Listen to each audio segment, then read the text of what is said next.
Hello, fellow homebrewers. JP here, and I want to introduce to you the brand new Brew-Built X1 Conical Series available at More Beer. More Beer sells the highest standard in homebrewing equipment, and the Brew-Built Conicals are just that. They're made from mirror-polished 304 stainless steel, and they come with loads of features that you and I have been looking for. They have a full 2-inch bottom dump valve, which will eliminate your clogging issues, while the sturdy base includes 4 reinforced legs, just like those big Pro tanks do. More Beer also carries the Brew-Built line of options and add-ons like casters, pressure kits, and even external glycol chillers. So you can find out more about the new Brew-Built X1 Conical Unitanks by going over to morebeer.com for detailed videos on the entire line of Brew-Built Conicals. You can trust Brew-Built with your next fermentation, and you can trust More Beer to find the right conical for you. Brew-Built at morebeer.com.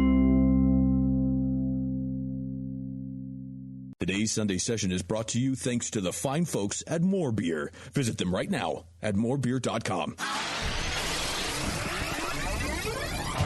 I want people to believe in me, and I want people to believe in me when they taste my beer. That's what it's about. You mean you laid underneath it and tried to put his tongue up the bung? I like to actually scoop up the yeast and look at it. 7 o'clock came real early that next morning. Yeah, man. Thanks for dumbing that down for us. You did an awesome job. It's all about food and beer. Punch me in the junk. Man, that thing was thick.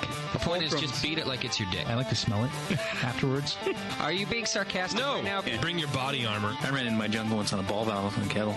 That's a true happy ending. Now, live from the Brewing Network studios in Northern California, this is the radio program for home brewers, craft brewers, beer lovers, and beer geeks. It's your only source for live beer radio that brings expert brewers together with, well, expert drinkers. This is the radio program with a head on it. This is The Session.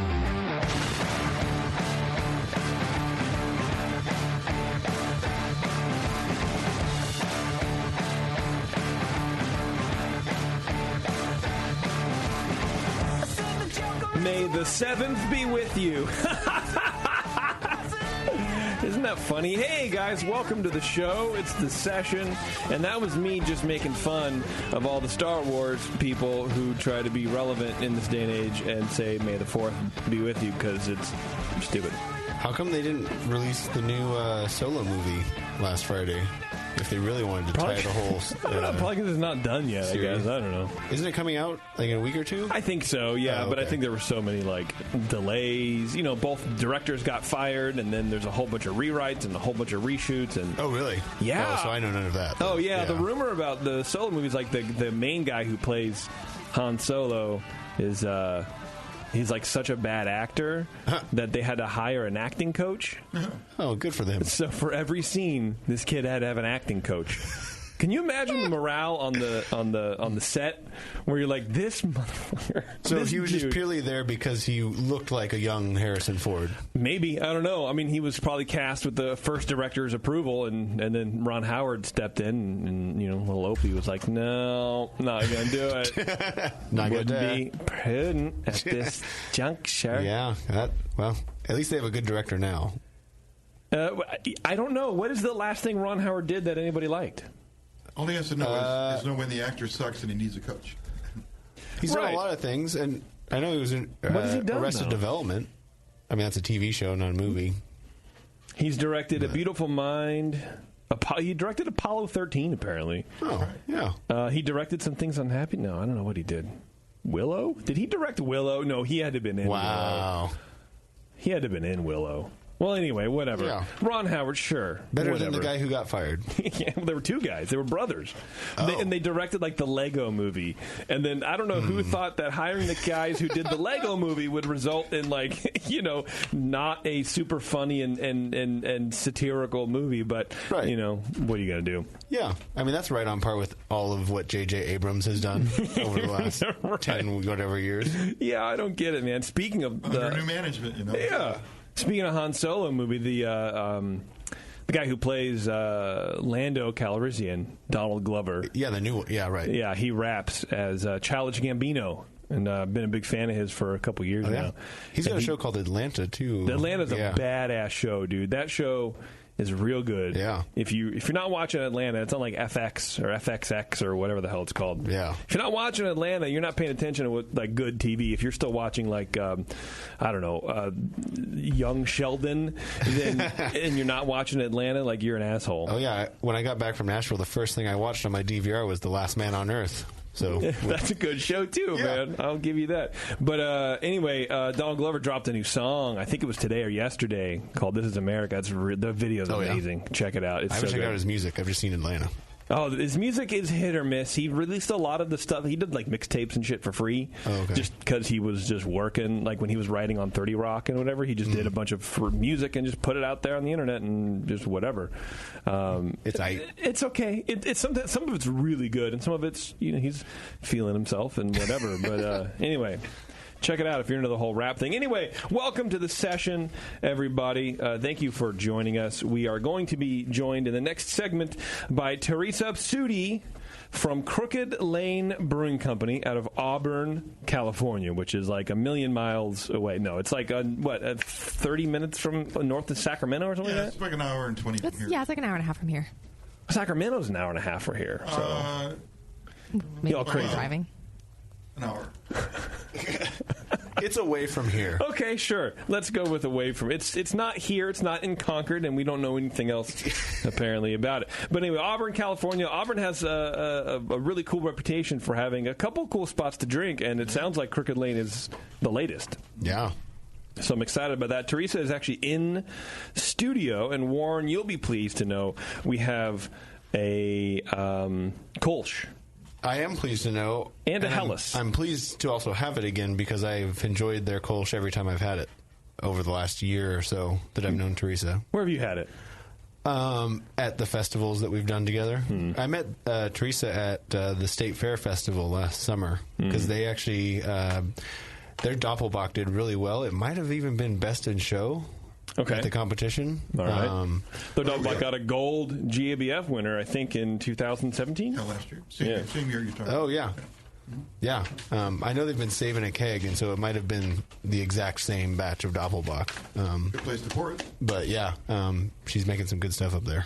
Awesome. Yeah. Well, apparently she's also a longtime listener of the Brewing Network. And we're going to grill her on that. Test her knowledge. Yeah, we're going to have a quiz. Yeah. Who is Bevo? It's not you, it's me. I am the Bevo in the chat room. You are not the Bevo in the chat room. You got to turn your microphone on, I know. dummy.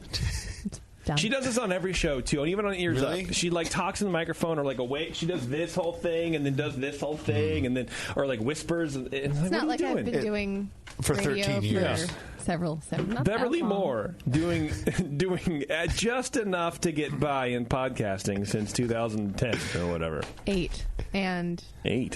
Wow. So a decade. Oh. God, I need to quit. We kind of all need to quit, to be honest with you. Whoa. Wow, yeah. A little static. Little static, never hurt anybody. Is that what's happening inside your headphones right now? Yeah, can you hear that? No, it's just you. Yeah, I hear that. No, you don't hear it. Well, I hear it now. Oh, okay.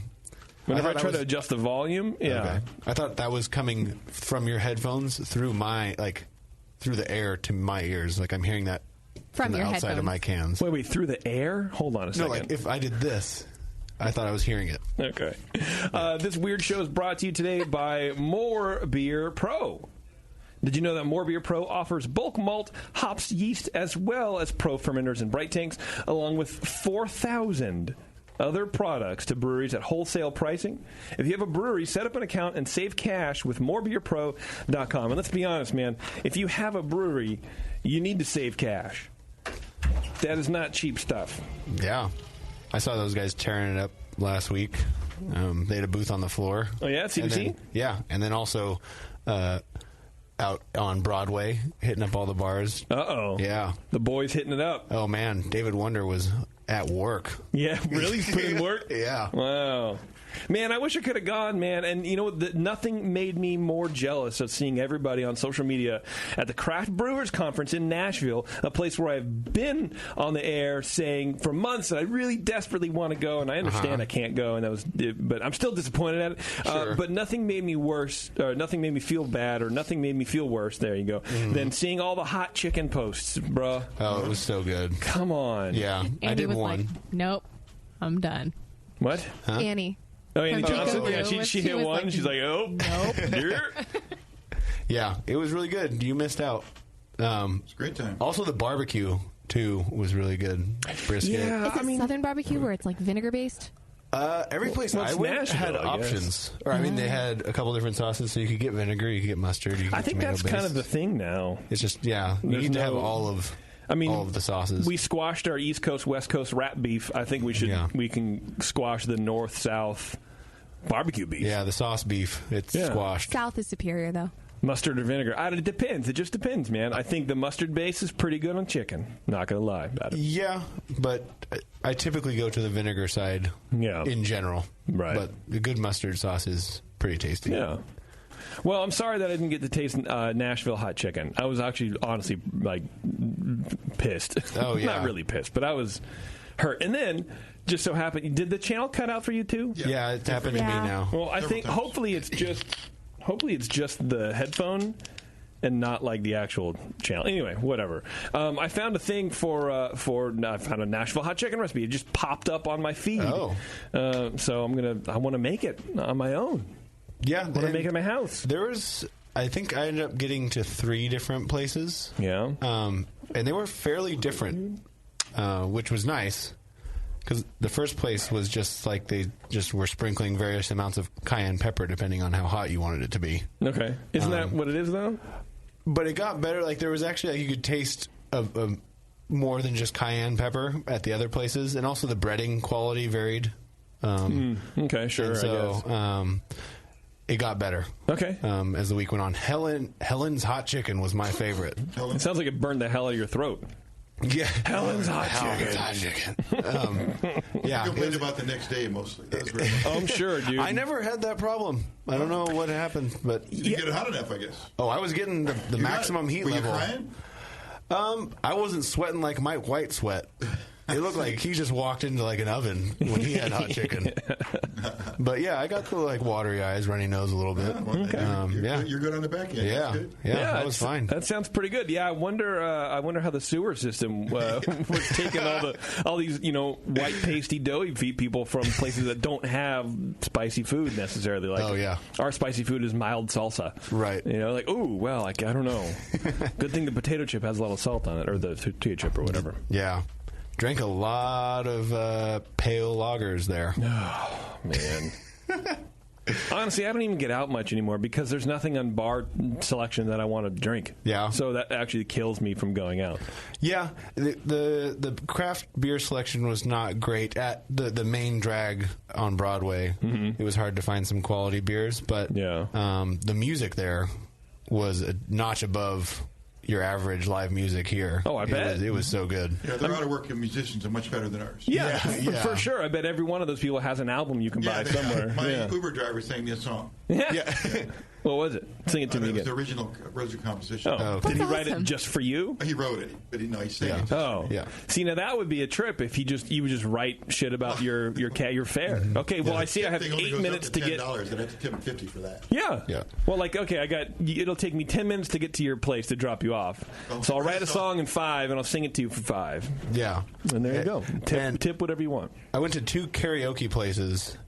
And the average karaoke person there was like the low level of live music player here. Oh. And so it was like the karaoke was a notch above. It'd be like a Schumann singing. Exactly. Yeah. Right. Huh.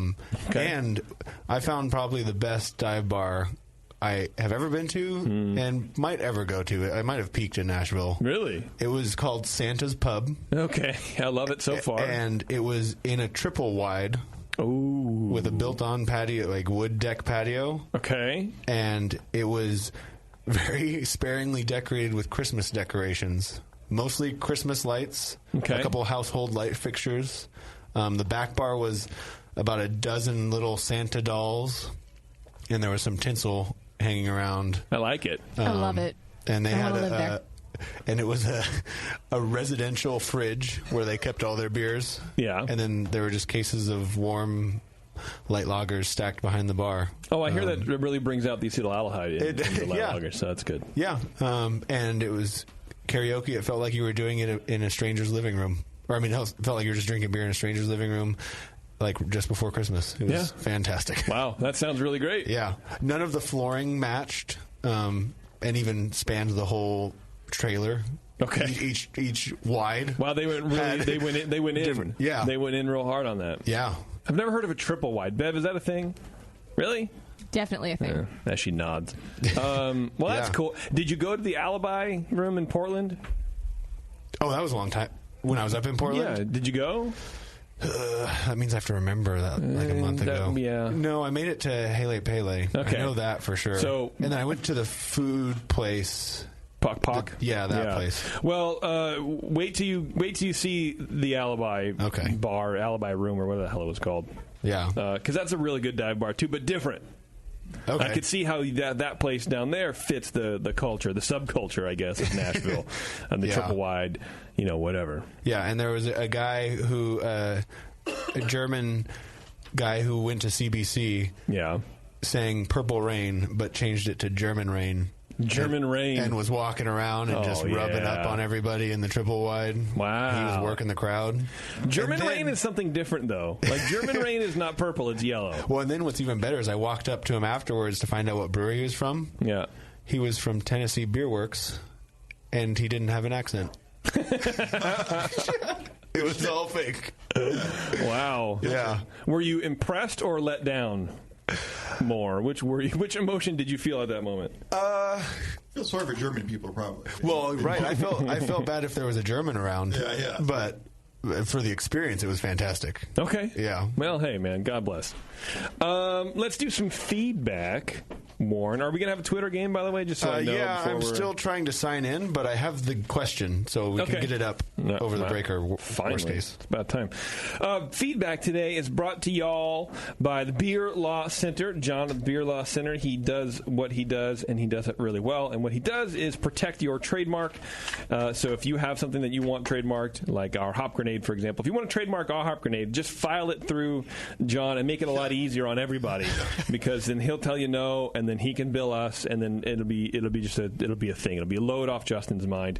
But also, if you need help filing paperwork or navigating all that kind of stuff, John will help you do that as well. So hit him up at john@thebeerlawcenter.com. I guess he was in CBC too. Everyone was in CBC. Oh, I didn't see John there. I didn't get to run into him. Yeah. There were something like 15,000, 20,000 people there. Jesus. It was crazy. I wasn't one of them.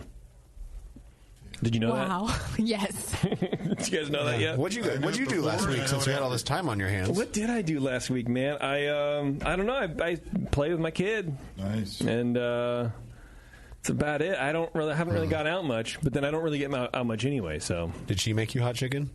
No, she didn't. She made a hot diaper a couple times, but otherwise no. Well, as long as it stayed in the diaper. A couple times it didn't. I'll be completely honest with you. But that's all right. Thank you for being honest. Yeah, we were out and about. Actually, speaking of that, I ran into Nate Smith. Oh, hey. Actually, I went to his house.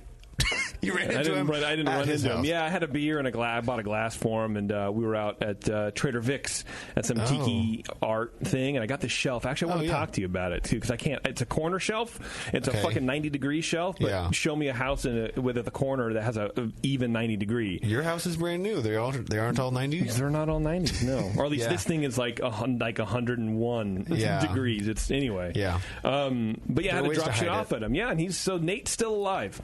Good. Nate is alive. Nicole is alive. They're both alive. They're both alive together. Well, I think Nicole at least was going to be out at CBC, right? She was, yeah. Oh, okay. Yeah. And then my kid threw up on me, and I had to wear one of Nate's shirts home. A brain oil shirt? It was really weird. No, unfortunately not. Oh. But it was a white T-shirt, and it was real weird. Okay, feedback. Here we go. Let's do this. This is from Ton Skogland, and he says, I'm an avid listener from Norway. I'm in need of help and dare send you this email about a favor. Favor with a U, which always kind of sets my back teeth on edge a little bit. Well, where's he from? Norway. Isn't that how they That's the Queen's English. Yeah, it doesn't mean that it doesn't freak me out a little bit. Okay. Short story. My girlfriend is... Excuse me. My friend is getting married. I'm going to change the context. Wait a second. Yeah. My friend is getting married. I'm his best man, and I'm in charge of the stag party. Among his interests are beer in particular and quiz. He's a big fan of the session. As a result of this, I am making the mother of all quizzes as part of his stag party. A lot is focused on beers. If at all possible, could you please help me with the following? Could you record a short video? No. With a beer-related question. Maybe something like in the line of, Dear Glenn, I'm wondering... I am whomever can help me out from the session. Congratulations on the upcoming wedding. We have a quiz for you. A question to see if you could help me with this, I'd be very grateful and be a great way to increase the IBU of the quiz.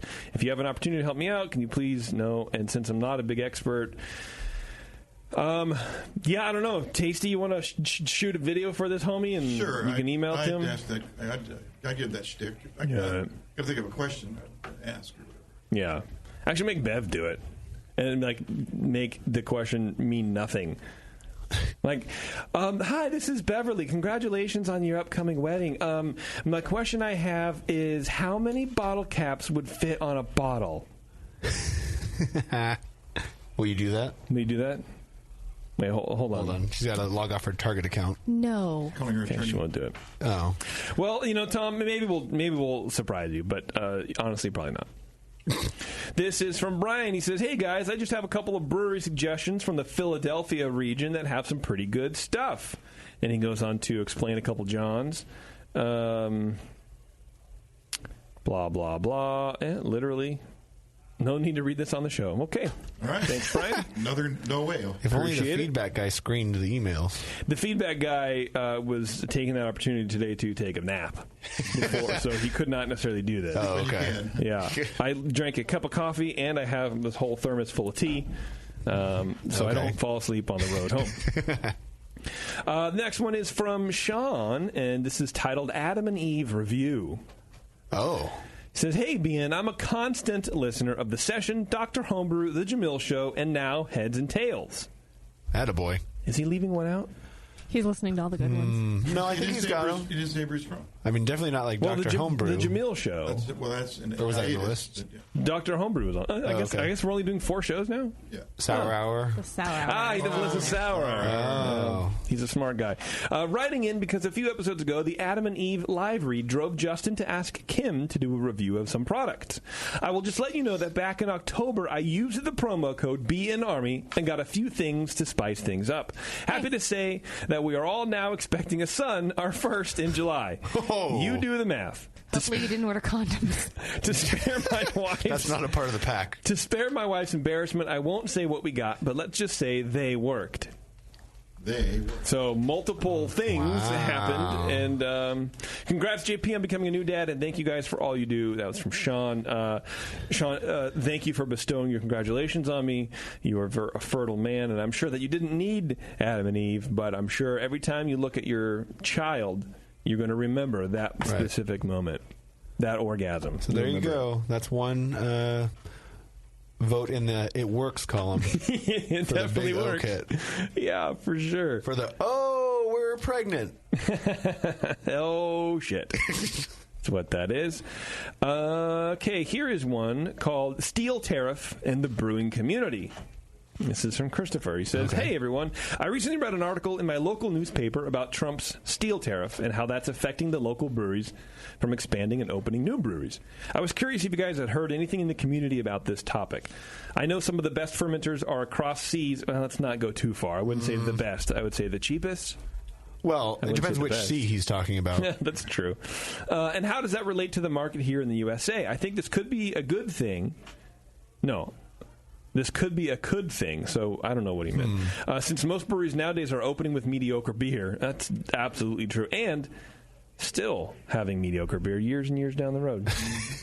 Maybe this will slow down the progression of the craft brewing scene and really try to limit the excess of shitty beer ruining the great scene from the past. I never thought of it like that, I guess. It raises the barriers to entry for people, potentially. Yeah, sure.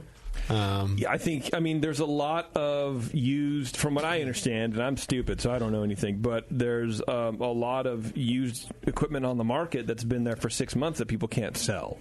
So I think they're just going to snap that up, and that'll drive the used market up instead of, because now it's cheaper, or it was cheaper to buy stainless new from China than it was to buy used stainless in the States. Right, but new stainless from China still rusts sometimes. And so, oh, trust me, I'm not advocating buying from China over the U.S. I would never do that. But yeah, in the short term, it just means the used market's going to get extremely competitive until it's gone, and then it does raise the barriers to entry, and so it's going to definitely affect the number of people coming in. Yeah, and also the just number of expansions too, because it's going to be more money. Yeah, I think so too. But yes, it's definitely the community's definitely talking about it, and I want to say that when we talked to Dave Malalavov from Flat Tail Brewing Company later next Monday, maybe? It might be. Yeah, I think it's next week. This coming week. Yeah. Okay. Not, obviously not today. Obviously next not Monday. today. Yeah. He's like walks in here. What the? I think he'll talk a little bit about that as well, because Dave has opinions. Oh, sure. But unlike me, he can actually articulate them.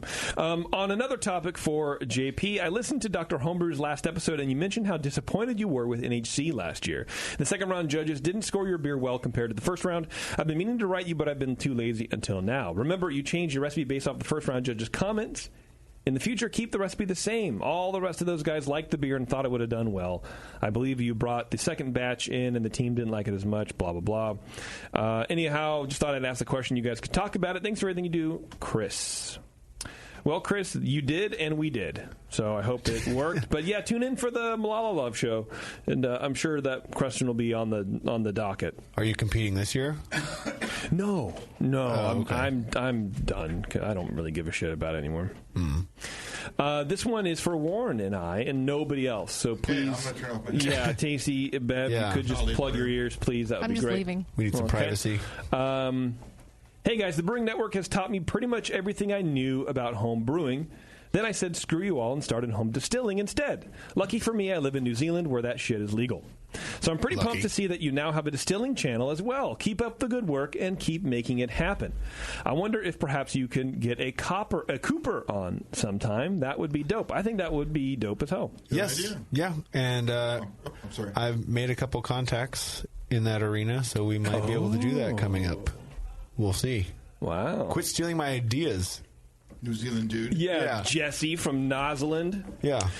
Anyway, when you finally break down and want to move to the land of legal distilling, let me know. I'm pretty sure Pico Brew would be happy if you did. Probably not going to happen because we don't even know where Auburn is. So pretty sure. Yeah. We haven't been 2 hours away. Yeah, I know. It's just like, whatever, dude. It's going to be fine. Okay, Warren. Yes. Let's do the Twitter game. What do you think? Yeah. Twitter game is brought to you today by, I don't know, everyone already has by Heads and Tails podcast. You can listen to them sometime this month, I'm sure, when they record their next episode. Yeah, whenever that's going to be. By the way, let's just talk real fast. What are you doing Wednesday night? 2 days from now? That would be, Wednesday night? Would be Wednesday night. Don't really look at your schedule. You could just say, I don't know. Sounds like we're recording an episode. I don't want to wait for you to, open your phone. Okay. And well, now I put it down. Rumfire. The importers of Rumfire are having an event at Kontiki in Oakland. Oh, wow. Yeah, I know. They're going to make drinks with Rumfire all night. I think we should go. Okay. I think I could make that work. All right, let's do it. Yeah. Okay, Twitter game, please. Sorry.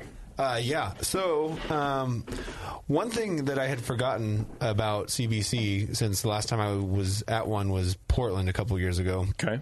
Was that everyone's heard of the Freshman 15. Wow, very sexist. Yeah. Why is that sexist? I've only heard it in relation to women. So. Oh, really? Yeah. Oh. I thought it was. But I have a lot of asshole friends. So. Oh, okay. Yeah. Dudes as girls. Yeah. All same. So I definitely feel like I experienced the CBC 15. And so I need some tips on how to get rid of this before NHC 15 hits. I don't want the beer conference 30 at the end of June. I agree with you. Well, don't ask Tasty, whatever you do. Okay. I'm just kidding. No, Casey's lost like 12 stone, I think, is what it is. At least. Yeah. I came back the same weight I left, so I wow. Right. Yeah. That's pretty good. That's, I think, that all you work. can hope for, especially at our age, at like if you're over 25 or you're over 30 now, right? Yes, Are you 30? right, yeah. That's all you can hope for when you go to a beer event and you just eat and drink a lot is you come back the same weight. If you broke even, you're doing pretty good. I thought I did pretty good. Nice. Oh, yeah. Yeah, so tips on how to shake that CBC 15. Okay, I'm assuming there'll be a lot of Adam and Eve references in these. But, Perfect. Yeah, I don't know. Anyway, everybody, we are going to take a quick break, and then we're going to come back with Teresa Psuty from Crooked Lane Brewing Company out of Auburn, California. We're going to be drinking some beers and talking about beer. It'll be a great time. Hang on, we'll be right back. You're listening to the Brewcasters on the Brewing Network.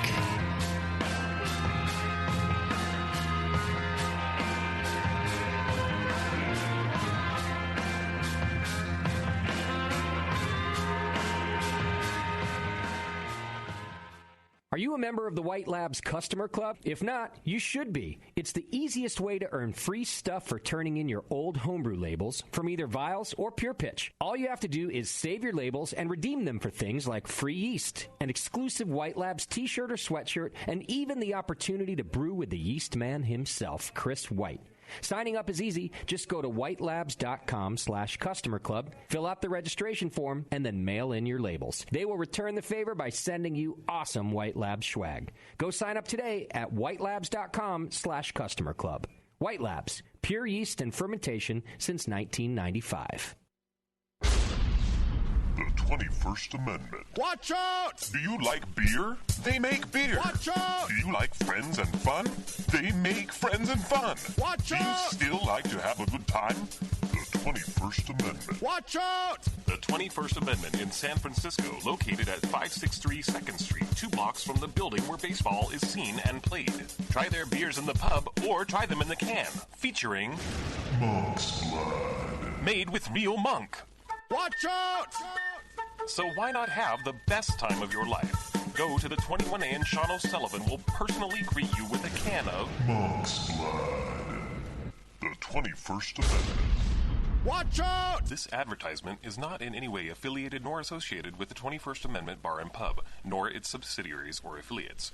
This telecast is not copywritten by the 21st Amendment for the private use of the Brewing Network. Any use of this telecast without Jamil Zainashev's consent is prohibited. Suck it, JP.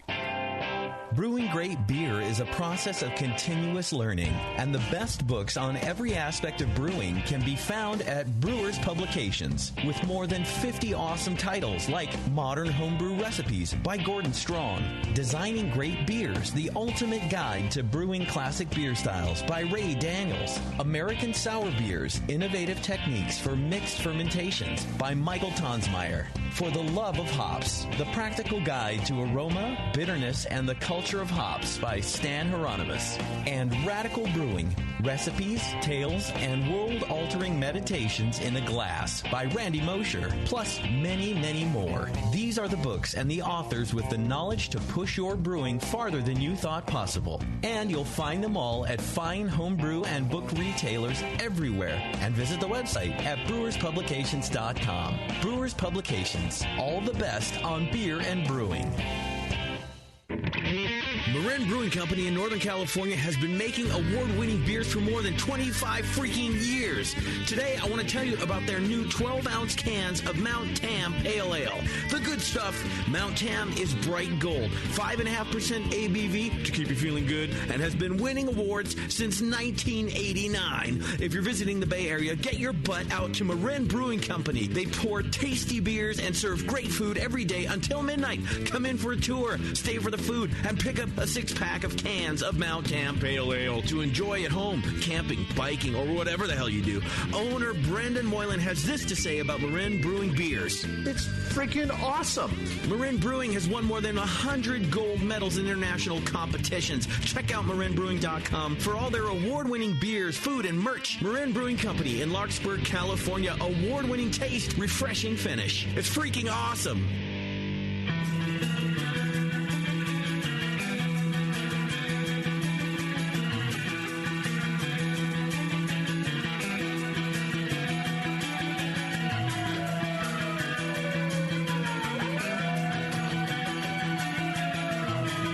tuned into The Session. Because life's too short to listen to crappy radio.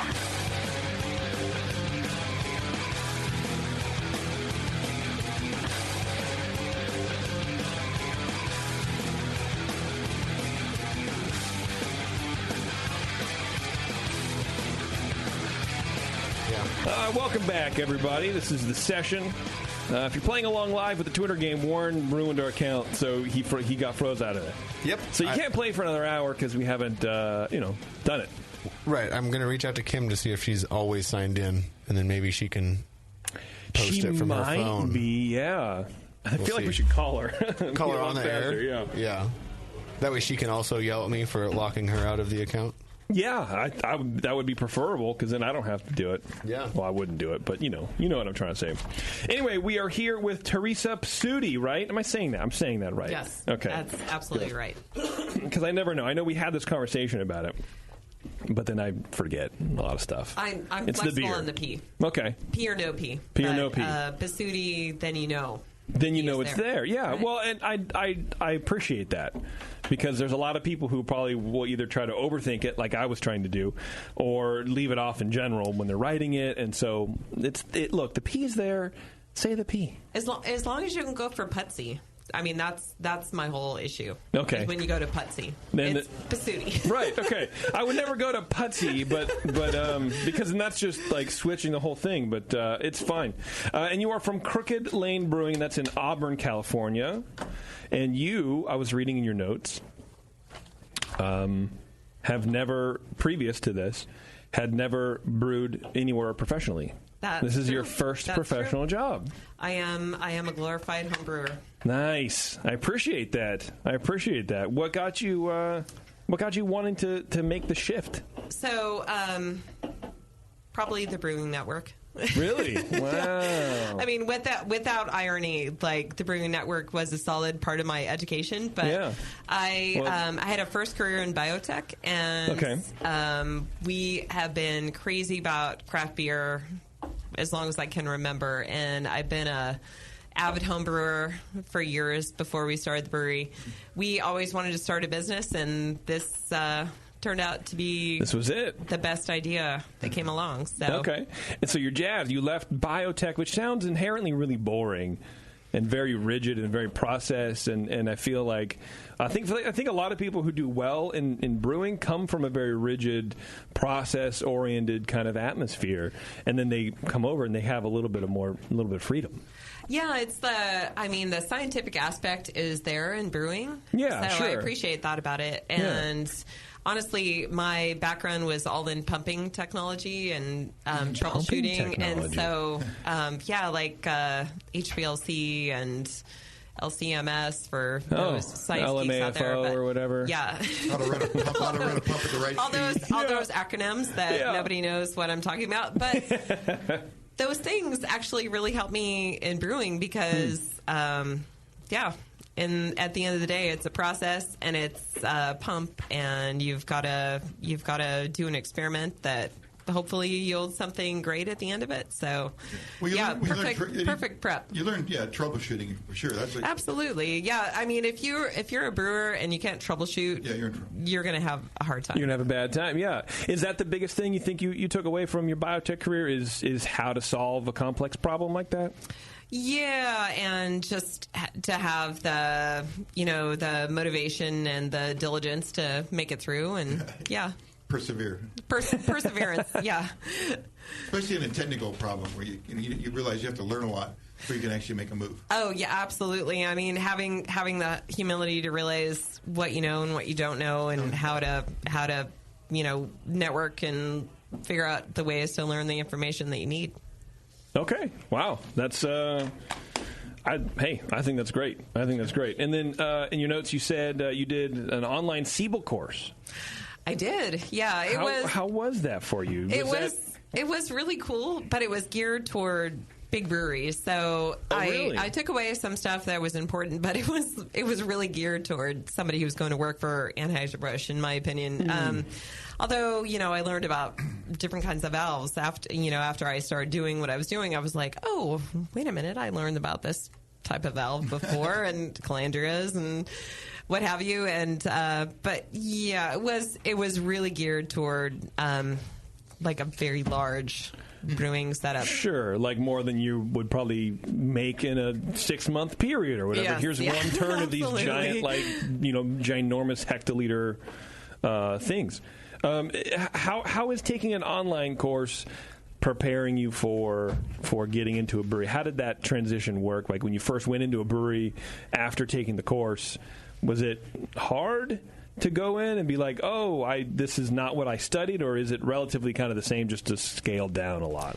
No, I would say, I walk into a brewery when I was in my learning mode and I was relying on the talents of others to help train me. I took an approach that was like a sponge. I shut up. I didn't contribute a lot. I had my notebook out and I was just like trying to soak up as much information as I could. Okay. Were you trying to get into breweries while you were doing Siebel as well? Well, or was it one after the other? Yeah, it was the Siebel course I did, I think, was before I ever really, worked with people in the brewing system. So okay. Just to see if you wanted to do it? No, I definitely knew I wanted to do it. Oh, okay. Nice. But okay. Every avenue you take, it's like there's something you can get out of it, and there's something that's missing. And I think the thing that really helped me in working with other breweries, and honestly, I'm so grateful to everybody I worked with because they were so kind to let me come in and see what they do.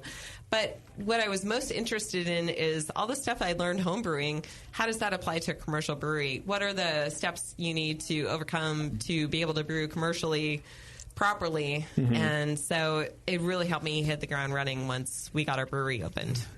I bet that's. I mean, it's getting to actually see what other people like Warren do. Even if Warren can't see what someone needs to see what I'm doing. I need maintenance at all times. Yeah, that's pretty. I know of a brewery where the home brewer actually did it the other way, where he just came in and all of a sudden he's got like a big, I'm not going to mention the size of the brewery, but a nice brew system, and he never made a full size batch before. His biggest problem was recipe development. Didn't know quite how to do the recipe. I mean, there's something that's so huge between home brewing and commercial brewing, and I mean the biggest things that I can think of are the whirlpool hops. Like when you're a home brewer, you can cool that batch down like right away. Sure.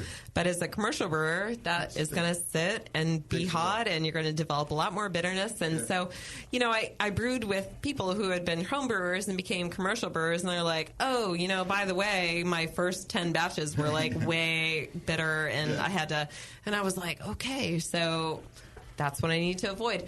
And like honestly, I'm super proud that we dumped one batch of beer. Only one, or that you dumped one at all? Well, we dumped one, but we didn't.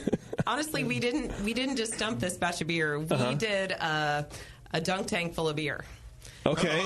Okay. So we invited brewery professionals from around the area to participate in our dunk tank full of beer, which honestly, at the time, I wasn't so sure it was a great idea, but it ended up coming out really great because we got to know a lot of people in the area and was it a serving temperature? Raise money. Like 38? So it was sitting in a bright tank, and then we filled the dunk tank. So it was like frigid. Probably 45 to 50 degrees.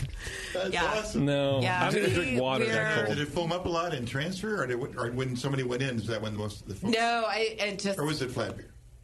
No, it was. I think it was carved. No, it must have been flat. I bet you didn't carve it because you go this big. No, it'd be a waste to see it too. Dumping beer at all is a badge of courage. Oh, for sure. Only dumping one, it's like a double badge. Can you imagine being dunked into a carbonated tank full of beer? Yeah, there's a lot of people in the area that remember this really well, and I'd meet them later, and I didn't even remember that they were there, and I'm like, I know you. You're the one with the dunk tank of beer. Like, never again. Never again, lady. Oh, jeez. So what were you doing? Just having people just sit in it? Was it like do you have invite a bunch of customers to come and throw balls? We reached out to brewery folks throughout the area and said, hey, we're going to raise money for charity. Okay. Come to dunk tank of beer and have your friends and customers and whoever wants to throw tennis balls and try to dunk you. Yeah. And we'll raise money. So it ended up being awesome. I mean, we raised a couple $1,000s for charity. And wow. So that's the best way to spin that situation. Exactly. Yeah. You took a bad batch. You made it into a good outcome. Yeah. Yes. Bad beer for a good cause. Yeah. Well, I think that's a good. How old were you guys, business-wise, when that happened? Oh, just super brand new. Yeah. Yeah. I mean, it was honestly, it was awkward for me. I was like, I'm not sure. I'm not so sure about this, but it was such a good time, and everybody laughs about it. Well, I mean, what a great way to build a community. I mean, we talk about craft beer and community and connecting with customers and connecting with people in the industry, but that's a great way to do that, especially because it shows that you're kind of vulnerable. Like, hey, we're learning like everybody has to learn, but also let's just kind of revel in it a little bit. I mean, right? And that you care. If you can't, and that you care, yeah. If you can't be, if you don't have the humility to dump a batch of beer if it's not great, then you're doing something wrong to get in the get go. So in retrospect, I'm super proud we did that. Yeah. Me too. I appreciate it. As a consumer of beer, I appreciate that very much. Yeah. So you went to Siebel. You kind of interned, I guess, for lack of a better term, with other brewers. Or you just went in and were like, hey, can I hang out and watch you do a lot of work? That's exactly it. I honestly went to the Craft Beer Summit. I swallowed my pride, and I found my most enigmatic self, and I tried to find brewers that would be okay with me coming to watch them brew for a day, and were they open to it? So awesome. Were a lot of people really open to it? Actually, I spent brew days at about 6 or 7 breweries. Wow. I went to Tap It in San Luis Obispo, and that was one of the best experiences I had, just to see a larger brewery in operation and see what they did. And honestly, I'm so impressed by the craft beer community. I've tried to give back as much as I can, in that they're just so open to having somebody come and look over their shoulder and just embrace that. Yeah, it's really cool. You like people who like what they do. Yeah, absolutely. And they want to help other people get started. And I'm just. Yeah, like I said, I'm super grateful, and I've been delighted by people in the brewing community ever since. That's pretty cool. And for a lot of us, that's how we learn, too. So it's kind of like the assholes are the ones who don't pay it forward like that. Right. Yeah, exactly. And, we don't need them. Yeah. We have enough assholes. There's very few assholes. Yes, right. Yeah, 99% asshole free, which is what Brian and Ale. Right. Exactly. Yeah. Very true. Yeah. So after you do all this, you want to open a brewery. When is this? What's the timeline of brewery inception? So it took us about 3 years to get the door open. We were open in August of 2016. Okay. We started working hard on this 3 years previous, and when we finally got the doors open, it took us about 1.5 years from when we leased our building to get the doors open. Okay. And I said, because I see online that you guys are building a space out in an old movie theater? What is it? Yeah. So our building was originally built as the movie theater. Mm-hmm. Then it was a car dealership, and then it was a martial arts studio. Oh, yeah. Then it spent a couple years vacant. Okay. And when we moved in, we had a lot of really cool, huge mirrors to break down. Oh, as the walls come down, we found some teeth in the back. Found some really cool trophies. You found teeth? Yes, literally teeth. Did you keep them? Because I would have... Yes, I think we're holding on to the teeth for a special project. Good. Yeah. Special project? Yeah. Okay. Yeah, this would be good. Wisdom teeth stout. What did you use to adjust the water? Oh, we ground up teeth and used the calcium. Yeah, it's fine. Huh. And you found trophies. Like, I could see leaving teeth, but trophies. I mean, I wonder if they go, or I wonder if they're congruent. Like, I wonder if the teeth are representative of the level of trophy. I don't know. And it seemed weird to me that there was teeth, like, misplaced. You would think if somebody lost some teeth, they would be looking for those teeth. But not that many in one place. No. Yeah, you have 33 or whatever teeth. You don't have that many. Is that what you're saying? I'm just saying. Well, there's a couple. I was thinking there was like dozens or something. We're guessing how many are in your mouth? No, I'm thinking like one or two. Yeah, I guess how many people there's in this a beer place? name in there somewhere, whether you do something with it. Oh, for sure. Missing teeth. Missing teeth, man. Like I had my wisdom teeth out a few years ago. I still have them. I know where they are. They're in a bag. Yeah. I know got to where keep they them? are. Yeah. Oh, that's cool. Yeah, you didn't get to keep yours? No, they didn't offer that. I'll give you some of mine if you want. Oh, hey, share some wisdom with me.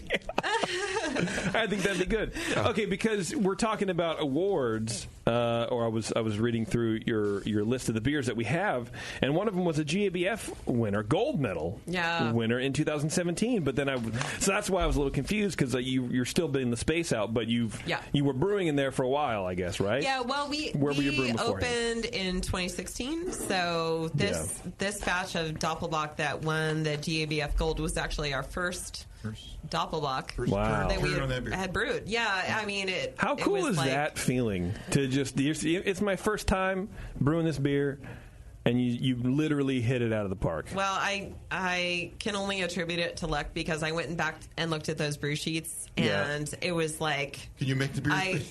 I made half the beer, and then I turned it over to my husband, and he made the other half. So maybe there's the magic. Like we just need to a true collab. We got to do a little football toss in the middle and be like, oh crap, I got to pick up kids from school, and you take it and figure it out. And it was just all, it was all kind of messed up and. Or, maybe it just comes down to, like, the cellaring is the most important part of the beer. But, the cold side anyway, for sure. Yeah, for sure. I mean, it's certainly all important. But, yeah. No, I mean, I can imagine being so young, first time entering, right? Absolutely. And you win a gold medal? Really? Absolutely. I think the poor guy that was in front of me at that award ceremony probably, he probably skipped a beat because I screamed him right out of his chair. And then my vision went to tunnel vision. Yeah, I almost passed out. Yeah. Really? Yeah, I had my good friend and employee Brian hold me up and hoist me up to the stage. Really? Honestly, you had. Wow. Jeez. Swear to God, that's super cool. It was. I would feel the same way. It was that big of a deal for me. I mean, it's like a dream come true before you even start dreaming. It's it's pretty exciting. Did you? And we'll talk about the beer obviously when we drink it, probably in the next segment. But I always wonder when people enter in the first time and they win, as rare as that is, do you expect? No. Or do you expect to we're never going to get this, so we're not even going to pay attention? Like the Doppelbock category comes up, or whatever category it is, and you're like, oh, I can't wait to cheer on whoever beat us. Oh, yeah. I mean, so I was at CBC last week, and they had the World Beer Cup Awards. And I mean, I can... Of course. I'm sitting over with white knuckles, with my little hands wrapped around the chair, come on, baby. But, of course, I know it's undeserved for me, and I'm celebrating the people who win, and it's, I mean, it's one of those things, of course I don't expect it, but I hope for it, and I'm going to strive for it every time. So. Of course, you hope for it. As a home brewer, did you enter competitions? I did. Oh. I did. I've actually, funny enough, I've done way better as a commercial brewer than a home brewer. Really? I mean, maybe that says something about the quality of homebrew nowadays because people kick so much ass. Yeah, I That's probably not what it is. I've had enough homebrews. That's not I don't know. what it is. Well, I mean, but there's got to be a lot of good homebrewers. So you entered as a homebrewer. I did. Well, good. You got used to getting defeated. Yeah. Well. Oh yeah. Skills you can use a lot in the I mean, honestly, the most important thing about entering any beer competition is to review the brew sheets at the end of it to understand how you can do things better, and that's why we do it. That's that is job one. Or to if get better. Judges know what they're talking about. Right, or I sometimes that happens. Yeah, but I just review the judges' comments and then cry about it. That's what I do. Well, I just, I just assume that they know more than me, even if they don't. Who cares? It's an important opinion. Oh, sure, yeah. And then I save, I'll bottle extra. Yeah. For my entries, and so that way I can taste it essentially right before or during when they're judging it. And then I even save one, even though it's way after, for when I get the score sheets, and it can be okay, I can see some of those comments. Others, it's like, no, I don't know what you were talking about. I've never been able to see any judges' comments. I can't. I go, this person literally has no idea what they're talking about. Because you didn't win. Right. Simultaneously, it's too roasty and not roasty enough on the same score sheet by the same judge. You're an asshole. Oh, right. Well, so that's where you go into, like, it's good to see the score sheets, and you're like, well, that guy doesn't know what he's talking about. Yeah. I love it. I love it when your beer, like, squeaks through that first round, and then the second round, they're like, it's amazing. Like, sweet. I've never had that experience.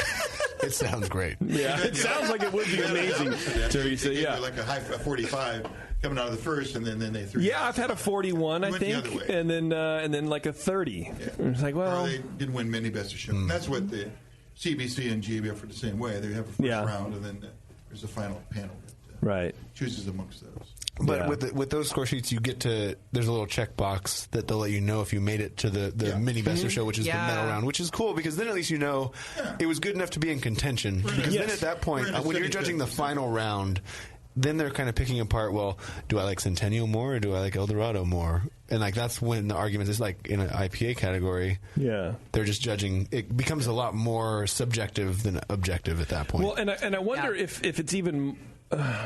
What I'm trying to say, if it's even better or more of a compliment, I guess, to your beer, if you get into mini best of show versus your score, if you get a high score, right? So like if you get a 35 but go into mini best of show, how do you feel bad about getting a 35 because it went to mini best of show? Yeah, well, that means because it was a good beer. It's the best of the 8 beers that those first round judges so tried. It rose to the top of whatever that beer category was. 33, but other judges might have had 241s or something. Yeah. Well, it's like we went in the El Dorado County Fair competition 2 years. Our Kolsch has gotten a silver each time, but it also won best of show each time 2 years running. So it's kind of funny because they didn't score it as a gold, but they gave it best of show. How does that work? Right. Well, how would that work? Best of show is just within its style. Is it a better Kolsch than this is the double IPA? Yeah. Well, because typically best of shows are typically just the first like gold medal winners from each category. Well, they must have just taken the top beers from each category and then put them together in a best of show panel and then picked the one they liked the best. So. Well, congratulations. That was cool. That was honestly money well spent paying off those people. That's how you get a silver. You got to figure out how to put the $100 bill under the cap. Silver becomes gold. Okay, right. It all makes sense. Let's talk before we get to the beers because we've been talking a lot of beers. Now I'm really thirsty about designing your first brew house. How? Because I imagine that would be, well, here's, however many hundreds of thousands of dollars. Yeah. Let's not fuck this up. And how do you not, do you rely on the community a lot? How did you work through that process? Well, I have to give a lot of credit to my husband, Adrian. He was the force behind designing our brewery. Okay. And a couple of unique things about our brewery, being a first-time brewery owner, we actually went for a 15-barrel system, which I'm really happy being the person who's running that system. I like the confidence. We got a forklift. We grain out into agricultural bins. So, like, logistically, it's really nice. And then the other unique feature about our brewery is that we have crazy slope on our floor, so everything drains. And I think those are two takeaways. When we went around to visit breweries, it's like, what are your pain points? There was always like, we didn't build a big enough brew system, and we have to pay this poor guy to squeegee the floor for 2 hours a day. It's like, we can do things better. So we decided. Those are the two greatest things about a brewery. But, we wanted to build this brewery that we didn't grow out of immediately. Mm-hmm. We have extra space to put in more tanks, and we can upsize our tanks. Smart. Our brew system is going to be able to support that. So, 2 years in, we're about to put in probably 2 more 60-barrel tanks. Not more 60-barrel, but our first 2 60s. And then... we'll have a mobile canning line we can put in the middle. Okay. So we've got extra capacity we have already built in, and we're just about to fire it up. So cool. Took advantage of it. That's great. Yeah, that's awesome. And I wonder if that's just a result of, well, I'll ask you, is that a result of kind of lower cost of tanks? Or are you guys doing that well that you can pump money back into the brewery like that? Well, yeah, that's a magic trick that we're trying to work out right now. So I'll let you know in a little while. I'm not answering your question, but what I got to say, I see this happen all the time where people they have a business plan and they're going to make beer, and they're always like undersizing in terms of like in every way. Yeah. And I go like, are you opening a business and it's based on you making stellar beer? I go, yeah, absolutely, of course. Like, why don't you plan to make a lot of it? And they go like, well, you don't have enough equipment to do that. You're either going to sink or swim. You must, swim. That's absolutely right. I mean, if you make good beer, you're not going to be able to make enough of it. Exactly. So you got to figure out a way, like, how are you going to meet that challenge? And so, yeah, I mean, we're in a period where all our tanks are full all the time. Wow. We're ready to expand, Those but nice. we do have our space. We designed the floor so it can support the 60-barrel tanks where we just pop them in whenever we can afford to do it. So. And, that is good. And to Tasty's point, you guys you looked into the future, expected success, and you planned for that. Well, and it took us a long time to get the brewery planned and built, and I think that was a benefit of that waiting time. Is like we had a lot of time to think it over. noodle on the concept and make sure we did something right. So, what size fermenters are you guys running now? We have 4 30s and 3 15s, 2 15-barrel bright tanks that I use mostly for lagering right now. And what are you gonna get rid of to replace it with the 60s? We don't have to get rid of anything. Oh, you're just gonna add them. I'm sorry, I thought you were upgrading. Okay. Yeah.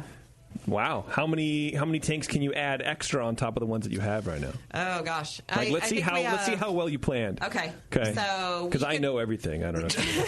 I'm an expert. He's opened 0 breweries. I'm an expert dad and an expert brewery opener. Yeah. Fantastic. Thank you. So he has more experience being a dad than a brewery opener. You know what? Like hands down, like being a dad is way harder. Thank you, Warren. I give you points. There you go. I didn't say it, but you're welcome. She dunked on you for me. Oh, well, has she been a dad before? I don't know. I on occasion. Okay, all right. There you That's go. fair then. You know what I do to become a dad is I say, what would your dad say about this? Oh, Just wait till your dad gets home. That's all you gotta do. Yeah, you just make them establish their own punishment. Channel the intimidation factor. Right. No. So how many more tanks can you add? So we have spots already set up for 3 tanks, but I think we can do 4. Okay. And glycol infrastructure, that's there for that? We're going to pop in another glycol unit. Yeah, but it's already set up. The plumbing's ready to go. So, just gotta upgrade the unit. Just like press 1 for more glycol. And then eventually upgrade the 30s probably, or maybe the 15s to the 30s. Maybe the 15s to 30s. I don't know. Like we have, fortunately, we have ceiling space. We have enough space. We'll just go till we outgrow our current brewery, and then hopefully we can afford to. It sounds like you have a few tracks. Every fork in the road, you have a different. You can do either, and I think that's good. We have big dreams. Yeah. So we're not satisfied with just being little Crooked Lane. We want to be big ass Crooked Lane. Right. Hell yeah. Well, speaking of that, let's drink a beer because I am thirsty. Of course, she gives me right to left. Right. So Kolsch. These beers all are the same color. Wait, no, I think I meant left to right. Based on smell, the Kolsch is the left. Yeah, no, I meant left to right. I'm sorry, I'm just stupid. So you meant left to right. Kolsch. Bev meant left to right, but she wrote right to left on the piece of paper. Whatever. They're in the right order. It's a good thing you go from the other direction. It's a good thing you're good on the microphone. She's been doing this for 10 years. Writing down right to left. The middle one's correct. 1 out of 3 ain't bad. Okay, so the left. See, anyway, this is the Kolsch. Yes. What's the name of this Kolsch, Teresa? This Kolsch is it's called Wiedersbräu, which we have a local who is a Cologne native. Oh. She helped us name the beer Wiedersbräu. Wiedersbräu. Say it right. Okay. She It translates to the People's Corners or the People's Beer. So it's kind of like our everyman of beer. Your locals beer. Absolutely. So we, in our previous careers, my husband Adrian traveled. He worked for a Cologne-based company in the U.S., so he traveled back to Cologne several times a year and just really fell in love with this style. So we've been homebrewing this for ever, and I'm pretty sure we might have just built a brewery so we can make Kolsch all the time. I appreciate that. Yeah, thank you. I appreciate that because there's not enough. I can't think of one brewery that's making a good Kolsch in the area. I can't either. How close is Crooked Lane? Are they in the area? Because they would be that brewery. They're in the area. Yeah. Use that the term California very broadly. area? Yeah, I was mainly just trying to make fun of Warren. Oh, yeah. I got it. Okay, thank you very much. This is a great Kolsch. What's your grain bill, if you don't mind sharing? So it's Weyermann As the home Pils brewer you are. and Weyermann wheat. Mm-hmm. It's about 90-10, and we ferment it cold with a Kolsch yeast from Giga. God bless. I mean, it smells great. It's very simple. Yeah. It's just, we kind of treat it like a lager. We take a little bit of time to brew this one. And to me, it's blatantly obvious a warm fermented Kolsch versus a cold fermented Kolsch. Yeah. This is smooth. Yeah. But still has some of those Kolsch esters. It does, yeah. It's got just enough of the esters to where you know it's not a Helles. Well, that's true. God, this is good. It's we serve it in a traditional stanga, and what? Like the highball looking glass. Thank you, Warren. Yeah. Warren speaks to me on a liquor brain level, so the highball glass. Got it. Yeah, we try to give people a authentic Kolsch experience. Do you guys serve it in the like basically 6 or 7 ounce volume? Yeah, it's a 7 ounce pour. Okay. Do the locals freak out about it? Like, I asked for a pint of beer, not a thimble. What's going on? And you have to retrain them? They do. So the people who like it, they like it. Yeah. We will serve it begrudgingly in a pint glass at this point. Like, for a long time we didn't. And I was tired of arguing with people about it, so we kind of gave up on that. But for the most part, we'll serve it in the 7 ounce pour. In the appropriate glassware. Yeah, just because it's... I mean, the thing that's delightful about this beer is when it's consumed cold and fresh, it's very refreshing. But if you put it in a pint glass and you take a long time to drink it, it gets a little like flabby at the end. And so it's better just to drink it down and order another one. But until we have like somebody going around with the crons and like supplying all the Kolsch drinkers Kolsch's fresh, Yeah. I think we're going to have to serve it in a pint once in a while. No, you're trying to train the masses, and they're untrainable. Yeah, we do our best. We do our best, but we don't want to be jerks about it either. No, I appreciate that you're sticking to your guns about it, but you will also give up a little bit and be like, okay, that's what you want. You're still, at the end of the day, you're drinking my beer, and I appreciate that you like the beer so much that you want a lot of it at one time. Yeah. But there is the sort of pomp and circumstance around this kind of beer that we're going to address, and you should chill out a little bit. Celebrate that a little bit. Yeah. I did essentially like an 11 or 12 ounce version of that. Yeah. In anticipation of the people being like, I want a full beer, I don't want a half or a sampler. So let's talk later about where you get your glassware from, because we are searching high and low for a slightly bigger version of yeah. And so we still get, and we charge a little bit less for it than a full pint. Right. And so people get it, and so I get once a month someone being like, I want a full one. And I still get the compliments of it's nice to see it in a traditional glass, even though it's larger than what you would get over there. Yeah. I think glassware is important. High five. You can't drink out of your hands. Right. Warren, there you go. I had to let Warren know that you were high-fiving. There's a hand there waiting for a high five.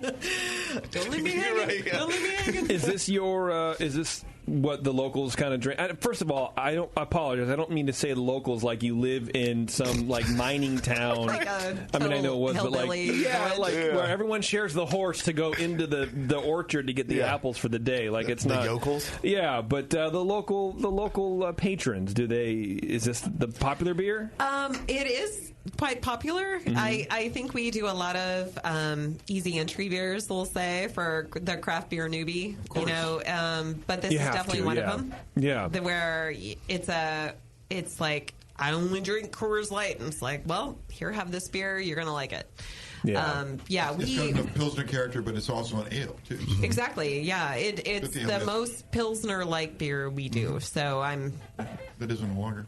Yeah. Absolutely. Yeah, I could definitely. Yeah, if you're a Coors banquet drinker, you would like this beer. Absolutely, for sure. I know because I am one. Yeah, and you like this beer, and I like this beer. Yeah, it's funny how that works. Huh. Also, settle an argument. How far away is Auburn from Concord? From Concord? Yeah. Time. How long? Time-wise, yeah. What time do you want to drive there? Without traffic. So without traffic, like hour and a half. Really? Yeah. Really? Huh. It's not that far. Huh. Well, Tasty and Bev were right. Yes. Don't be afraid. I thought it took an hour and a half just to get to Sacramento. Yeah. That's why I was I mean, like, if you try to go at the wrong time, 3 hours. But, like, that's if you true. pick the right time, hour and a half. Hour and a half? Yeah. God damn. All right. I need to get to Auburn more often. Yeah. What's the next beer? Party Bus. Party Bus? This is the one that Bevo got right because it was in the middle. I don't see it on my I sheet. think that's Party Bus. What's Party Bus? It's Party Bus. All right. Auburn Party Bus. So this Tell me is about Party a four-way collaboration.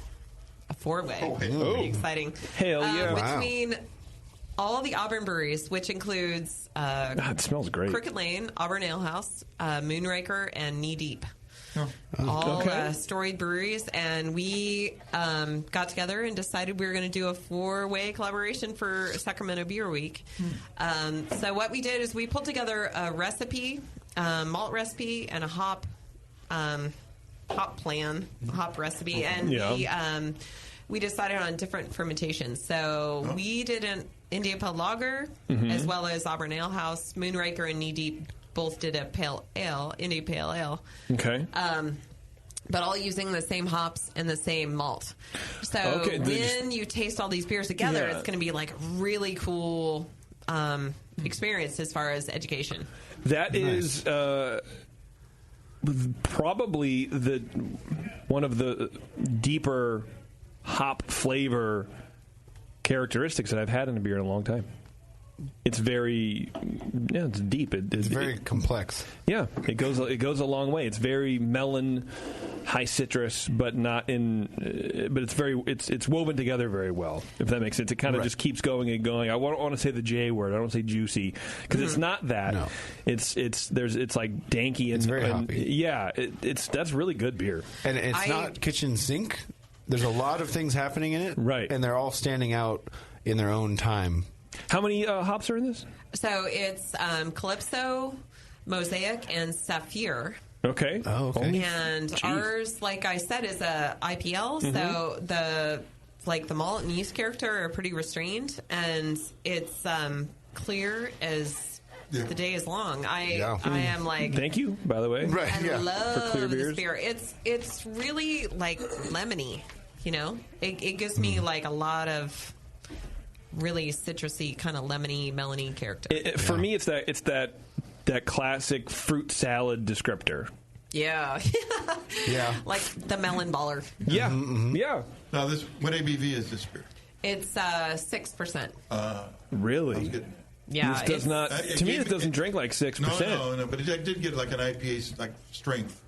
Taste and flavor on the malt bill, but it doesn't taste IPA bitter. What are the IBUs? Yeah, the IBUs are like in the high 30s, low 40s. Okay. I like this beer, and I don't want to because it's 6%, but I like it. I would drink it all the time because it has like hints of IPA in it. But well, you want it to be great. Lower, higher? I want it to be lower, but want it to be lower. But I'm a big sissy when it comes to like beer. I want to drink a lot of it, and then I want to drive home because I don't trust my wife to drive. Okay. Yeah. So I don't let her drive, actually. So I'm not going to tell you what the alcohol is on the next beer. I regress a lot. Okay. So, I let her make decisions, but I also don't let her drive. You made her license elapse, so now she can't. Correct. It's a give and take with us. Right. No, this is delicious beer. This is a primarily Pilsner base recipe? Or? It's Pilsner. It's actually got some wheat and some golden naked oats. Believe it or not, in there. I don't know where the oats went, but what percent? Like under 5 or something, right? Or they throw 2 in and some dust. in the package. It was like 3% on the. Is that just for specialties? Yeah. Mouthfeel or? Oh, just I don't know. Just to say, just for this conversation, yeah. You can use wheat and oats and still get clear beer. It's not an excuse. To have hazy beer. And we find this, and we don't filter. We find some of our beers, like the ones we want bright, and this one, like honestly, I can't believe how bright it is. It's so bright. What do you do? Extended lagering? This one was brewed probably 5 weeks ago. So flame to glass. Maybe 6. Flame to glass would be about what for a beer like this? Well, for our lagers, and this is the first IPL we've done. It's definitely like 6 weeks minimum. Cool. Sometimes more. Nice. I appreciate everything so far about this whole interview. Yeah. Clear beers, traditional lagers. Yeah. Thank you. You're welcome. We need more of that. We need more of that in the world. Yeah. We need more of that. Okay, and then, first of all, Bev spelled party bus with 2 S's. I just want to point that out. Party bus. There's a gas leak, and it's just... a flat tire. Flat tail. I don't even have an excuse for that. This next one is the double IPA. It's called California Hoppy Brute IPA. Also 6% for JP. 8%. No, I know, but for you. Oh, yeah. For me, it's 4%. So I've heard a lot about Brute IPAs. I have too. You've made one. And so is this example of the new Brute style? Yeah. I hope so. Okay. Well, I mean, I've never had one, so I don't know anything about it. Haven't. I've only read not about at all. It. So this is the first one. I run away from IPAs. I don't really go for them too much. Yeah. So the Brewed IPA though kind of intrigues me, especially after all this hazy, cloudy, mouthfeely, mealy thing that we're doing now with IPAs. Yeah, truly. This intrigues me a lot. So the idea of this is really wonderful to me in that it's got a lot of hop flavor, hop aroma, and zero body and little bitterness. And so we just went for it. I heard about it. I was approached by Miraz to do a collaboration, and they suggested this beer, and I was like, so all about it. We love Mike Miraz. It's really fun beer. So it's supposed to be super, super dry, like Brut champagne, right? Yeah. Like super, super dry. Well, why is that? So I'm waiting to hear if anyone thinks that it is that dry. I haven't even tasted it yet. It comes yet. across dry. Yeah. For its ABV. So, Tasty, what do you think the SG is on this beer? Oh, let's see. When he answers, don't tell him. We're going to all play this game. Okay. I know how this with this enzyme. It makes everything fermentable, right? Right. Okay. So the starting gravity to make like a beer like 8%, 56, maybe 58, 1058. Well, no, that's what the final gravity is. Yeah, I want to know the final gravity. To me, they taste like a 10.9 or 10.10 or something. Oh, you think? Okay. You think so? Okay. Warren, you go ahead. Let's hear, Warren. Okay, it's definitely, at least to me, I would guess way lower than that. Let me try it again. What's tricky is the fact that you also lower the exactly lowering the bitterness makes it almost like because you do it it seems like it's kind of proportional, and so it's offsetting, and so it's offsetting. So you'd be like, if you're used to like an 80 IBU beer, you can really notice when the gravity goes down because that just becomes extra harsh. Okay, but when they also are lowering the bitterness, which apparently that's the brewed IPA style, it makes it harder to tell, but I wouldn't be surprised if this beer would be like in specific gravity, like 0.998. Yeah, I was thinking it would be how they turn out. I was thinking it would be like perception. But it sure. Look at Tasty covering his ass right now. Well, already. I'm just going to say, just messing with my you. overall impression of this beer it's a pale ale at 8%. Yeah. That's what it comes across as. It's a pale ale, but at 8%. I think it's kind of a mean thing to do. Yes. Well, I'm the queen of sneaky beers. The mean thing to do would be to call it an IPA on a board at a bar somewhere. That would be mean. That would be mean. I think that's happening right out here right now. Oh, well. He doesn't say Brute IPA? He doesn't say Brute No, IPA? it does. It does say Brute IPA. Okay. I think that if I had to guess, I would guess this would be 10.05, but then I know it would have to be lower than that because it's coming from 8%. So I would guess, like 10.02. Maybe. I don't think it would be lower than 1. I don't think it'd be lower than 1. Warren is the winner. Warren, get out of my house. Look at that. It came in at 0.997. Wow. And the reason it's going below 1 is there's alcohol. That's wine. That's white wine. Oh, right. territory, dude. The alcohol itself so dry. dilutes the water. Right. Exactly. So it's and we really went to town on this beer. So we put as you guys probably know, there's amylase enzyme involved. Mm-hmm. We put amylase enzyme in the mash. I don't know shit. So what does the amylase do? And that's something you can buy just through. Can you get it at a homebrew shop? I think so. Okay. Yeah, I think you can get it at More Beer. More Beer says that. Yeah, definitely a More Beer. Yeah. And that's all you really need to go to. Yeah, that's the homebrew shop, right? We got There's ours one. from BSG and also from White Labs. Yeah. Yeah, it's actually derived from a fungus, which is a little creepy. Nice. But I was encouraged by the brewers. Yeast is a fungus. Yeah. But yeah, you can put it in the mash. You can put it in the fermenter. I put some in the mash, and then it didn't get the attenuation I wanted, so I went ahead and threw it in the fermenter, and it kicked off the fermentation again. It was amazing. Wow. And just dropped the gravity. Amazing. So low. And so is there... nice. Thank you. Is there a prescribed amount of amylase to on add? the couch over here. Yeah, so... honestly, it's an enzyme. So if you know about enzymes, they do their job and they move on and they do their job and they move on and do your job. I mean, I think you could put like one drop of this stuff and it would still ferment. And it just it doesn't stop work. Like it doesn't peter out like a yeast. It doesn't. It doesn't. Goes. It just enzymes, like as long as they are not denatured, they can continue to do what they're doing. So does the more next equal one I faster? do.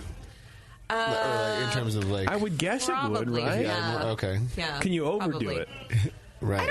I don't think so. I think once, especially in the fermenter, like once you do it in the fermenter, it's going to go as far as it's going to go. Yeah. Okay. But for my next one, I will definitely try to get it more in the mash because. Really? I mean, then you don't necessarily need it to go like so dry, like somewhere in the middle, like somewhere just like a hint of sweetness, a hint of hops. What do you think adding more in the mash is going to make it finish a little bit higher? Well, I honestly, it would take someone in biotech to really tell her. It's an evolving science. No, I don't know. I mean, I'm wondering like if I put. And honestly, the enzyme I used in the mash, I'm afraid it was a little bit old, so it didn't work as well as it could have.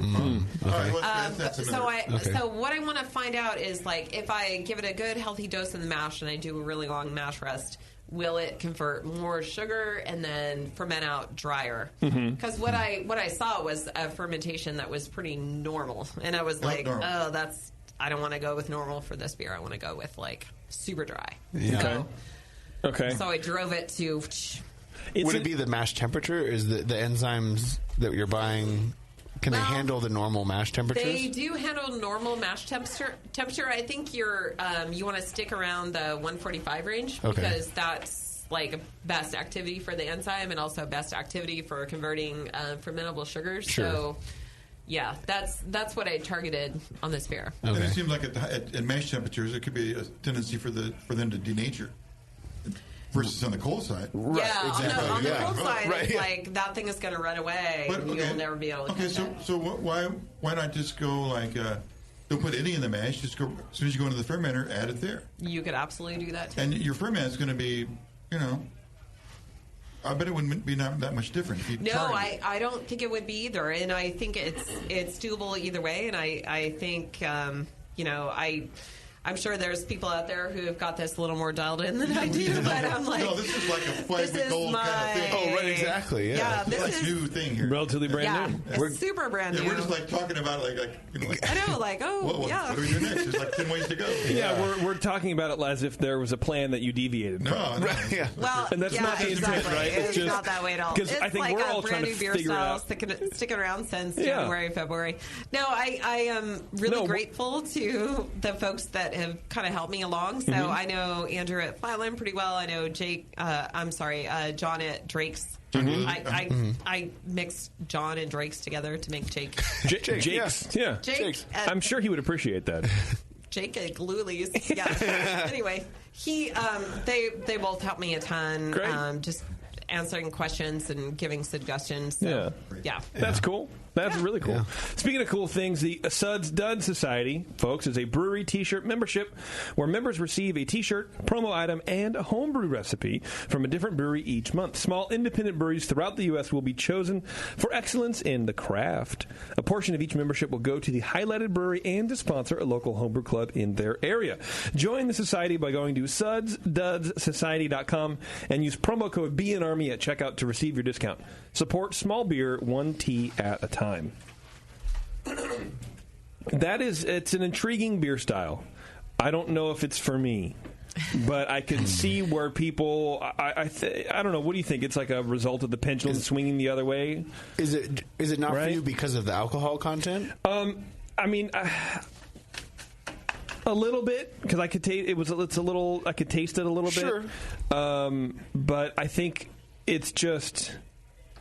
I guess maybe it's a I mean, well, I have a lot of mental things going on. And you are a mental thing. Yeah, maybe it's a mental thing where it's like, well, 8%. I'd rather drink 2-4% beers, but maybe that's not the point. No, maybe that's not the point. Appreciate its lightness. Yeah. Against the 8%. Oh, definitely, and that's not what I'm saying. As a drinker, and if you're not to get drunk, you go like 8%.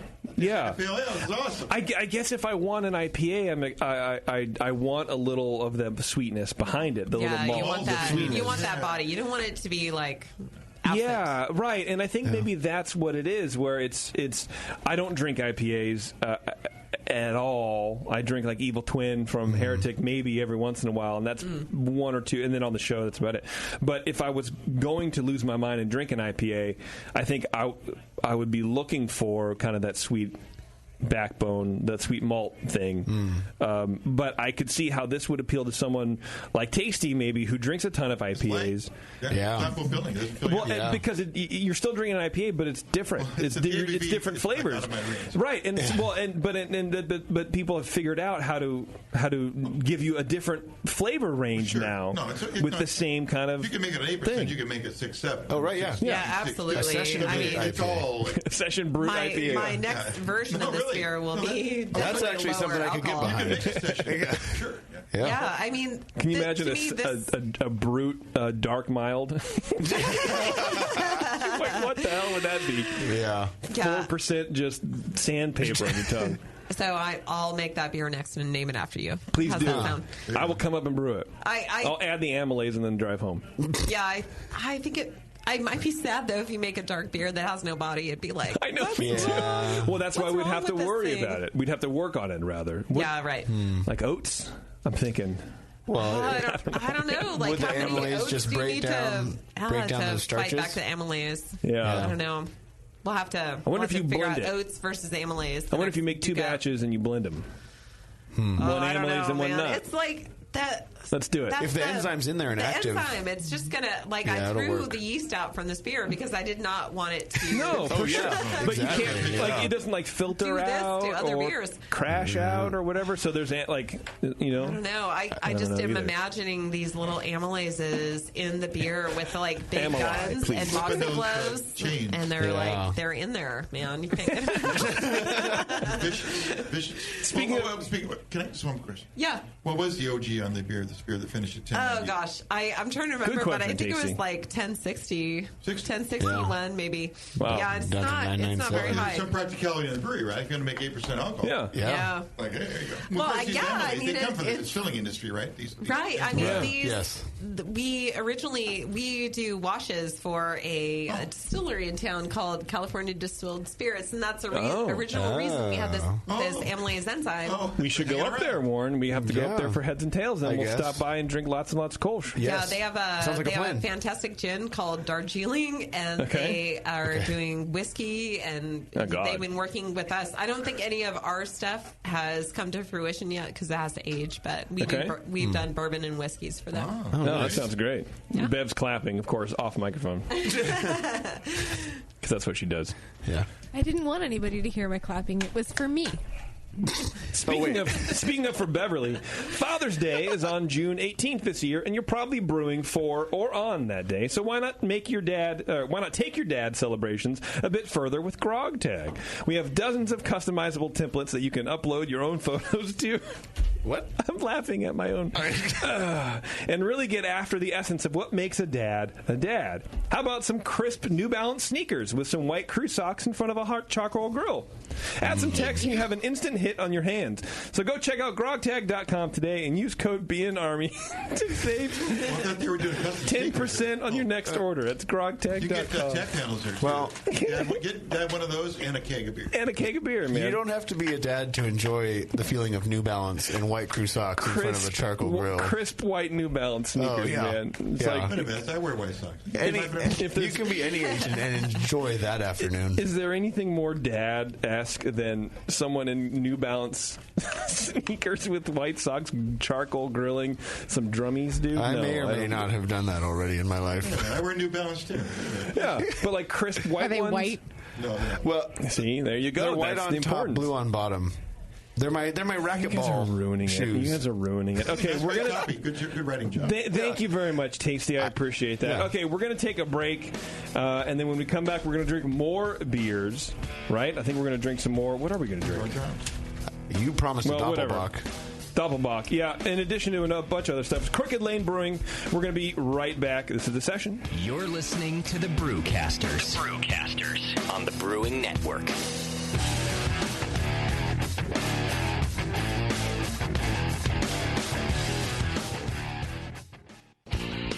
Your support of the Brewing Network means everything to us. We couldn't produce shows without you.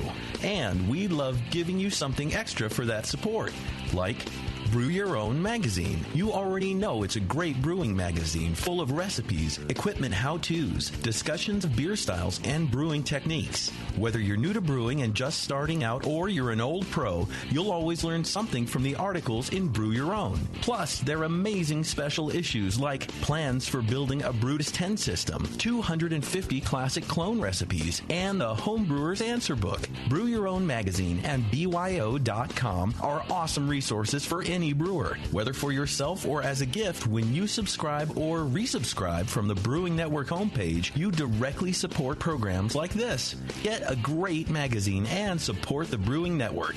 Subscribe to Brew Your Own right from thebrewingnetwork.com. Do you know the three most important rules in brewing? Sanitation, sanitation, and sanitation. And no one does it better than 5-Star Chemicals. 5-Star knows sanitation. You can only sanitize clean equipment. And 5-Star knows how to clean, too.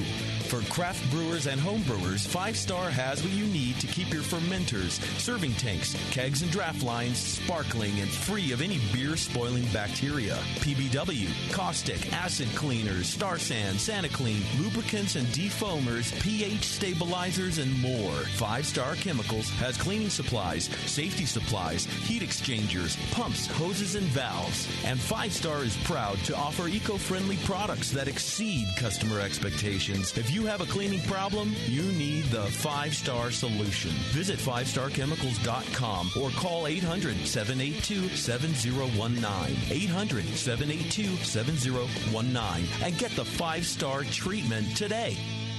Are you looking for a simple brewing system that's great for all grain brewing, but everything on the market seems to be full of compromises? Blickman Engineering has the answer. The Blickman Brew Easy All Grain Brewing System. The Brew Easy is a complete system with easy upgrades and a beautiful compact design, perfect for any size brewing location. At its core, the Brew Easy is built on 2 gorgeous Blickman Boilermaker brew kettles, a high-temperature March pump, and either a top-tier gas burner or the new Boil Coil electric heater. The Brew Easy adapter lid allows the pots to stack on top of each other, forming an efficient, strong, and compact brewing setup that comes in 5, 10, and 20-gallon batch sizes. Upgrade your Brew Easy system with full automated control by adding a Blickman Tower of Power temp controller, and make moving around easy with the Blickman Kettle Cart. The Brew Easy is modular. If you already own a Boilermaker kettle, you can build your Brew Easy by purchasing just the modules you need. The new Brew Easy all-grain brewing system. See it today at BlickmanEngineering.com and brew with Blickman quality on your new Brew Easy.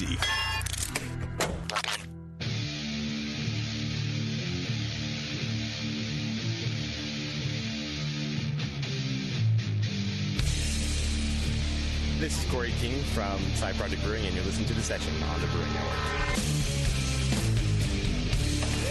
Thanks for hanging out, everybody. We are back in the studio talking to Crooked Lane Brewing Company, Auburn, California, which I know is about an hour and a half north of us. Oh, yeah. And in beautiful gold country. Oh, wow, there's gold up there? Right? Anybody else gold know? mining. There's gold in them there hills. Bar hills. That's right. That's how the locals talk. If you guys knew that or not. Are you from Auburn originally? No. Originally from outside of Denver, Colorado. Okay. Yeah. I could see the vibes being similar. Honestly, the foothills where I'm from remind me, or the foothills I'm living in now remind me strongly of the foothills I grew up in Colorado, but a lot less snow. Well, yeah. Which is like a good and a bad thing. So. For sure. For sure. Save money on snow tires. Yep. Speaking of good things, if you want to gain more in-depth knowledge of yeast, join White Labs June 6th and 7th for Yeast Essentials 2.0 in Asheville, North Carolina. This 2-day workshop will explore fermentation control points, tips for maintaining optimal yeast performance, and how to develop desired yeast flavor compounds. Attendees will learn methods for off-flavor detection and sensory evaluation techniques of different strains, as well as how to properly troubleshoot different fermentation problems. If you can't make it to Asheville, that's no problem. They're also offering a webinar version. Register by May 7th, which is today, I believe, to take advantage of early bird pricing. Learn more about the event by visiting whitelabs.com/education. The only thing wrong with that live read, no crisp New Balance sneakers references, please. Yeah. But that'll be cool. I mean, I like that you can get, information on the internet. There's companies finally using the internet to educate rather than turn on. Well, and they also have an app that is really killing it right now. They do? I think so. White Labs have an app? I believe so. I mean, unless they're just like beta testing it for the pro brewers. I was seeing the app all over the place at CBC. Oh wow! What does it do? Why am I going through puberty right now? What does it do, Warren? Well, you can actually buy yeast directly through it, but then also it's got a yeast calculator and other useful things to help you decide how much you need. Also. Oh wow! But is it like Yeast Man? Does it have the little Yeast Man guy on the shoulder? The app itself. Yeah. I don't know. No, Chris White. Well, I was using it on Mike White's phone, so I didn't get to see the boot up screen or anything else. So I just got to actually just surf the menus and everything, and it was surprisingly easy to use, and I was excited to download it, which I just remembered that I need to do. Okay. But yeah. Perfect. Check it out. Okay. Before we get into the other beers, I do want to talk about we ask questions of the guests virtually before to help us plan for the show, and we asked what thing that you guys are passionate about, you guys being just brewers in general, and you said you're passionate about getting more women involved in making beer and drinking beer, and I think that's super important, but I think that nobody really knows how. So how can we do that? Well, I try to lead by example, especially on the drinking part. There we go. Yeah. But I'm definitely involved with the Pink Boots Society, which women in brewing should definitely be aware of.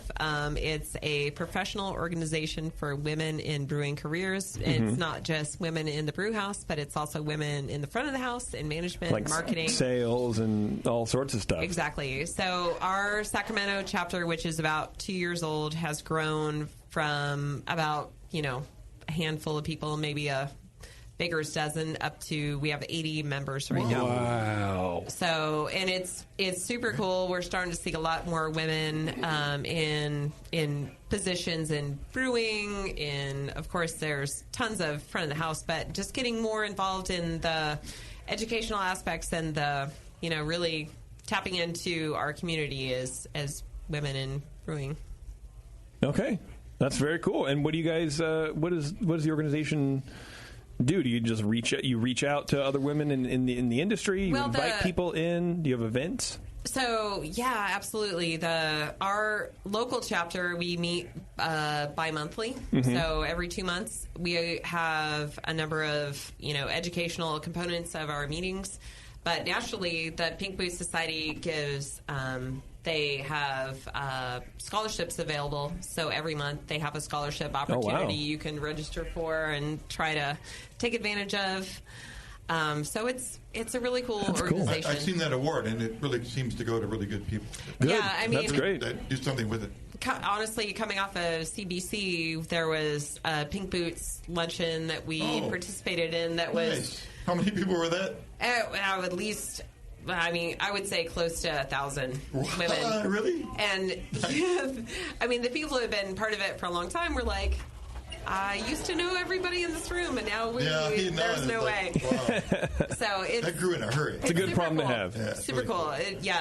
It's growing, and I love to set a good example for women and just say, we're all welcome, and especially women drinking beer.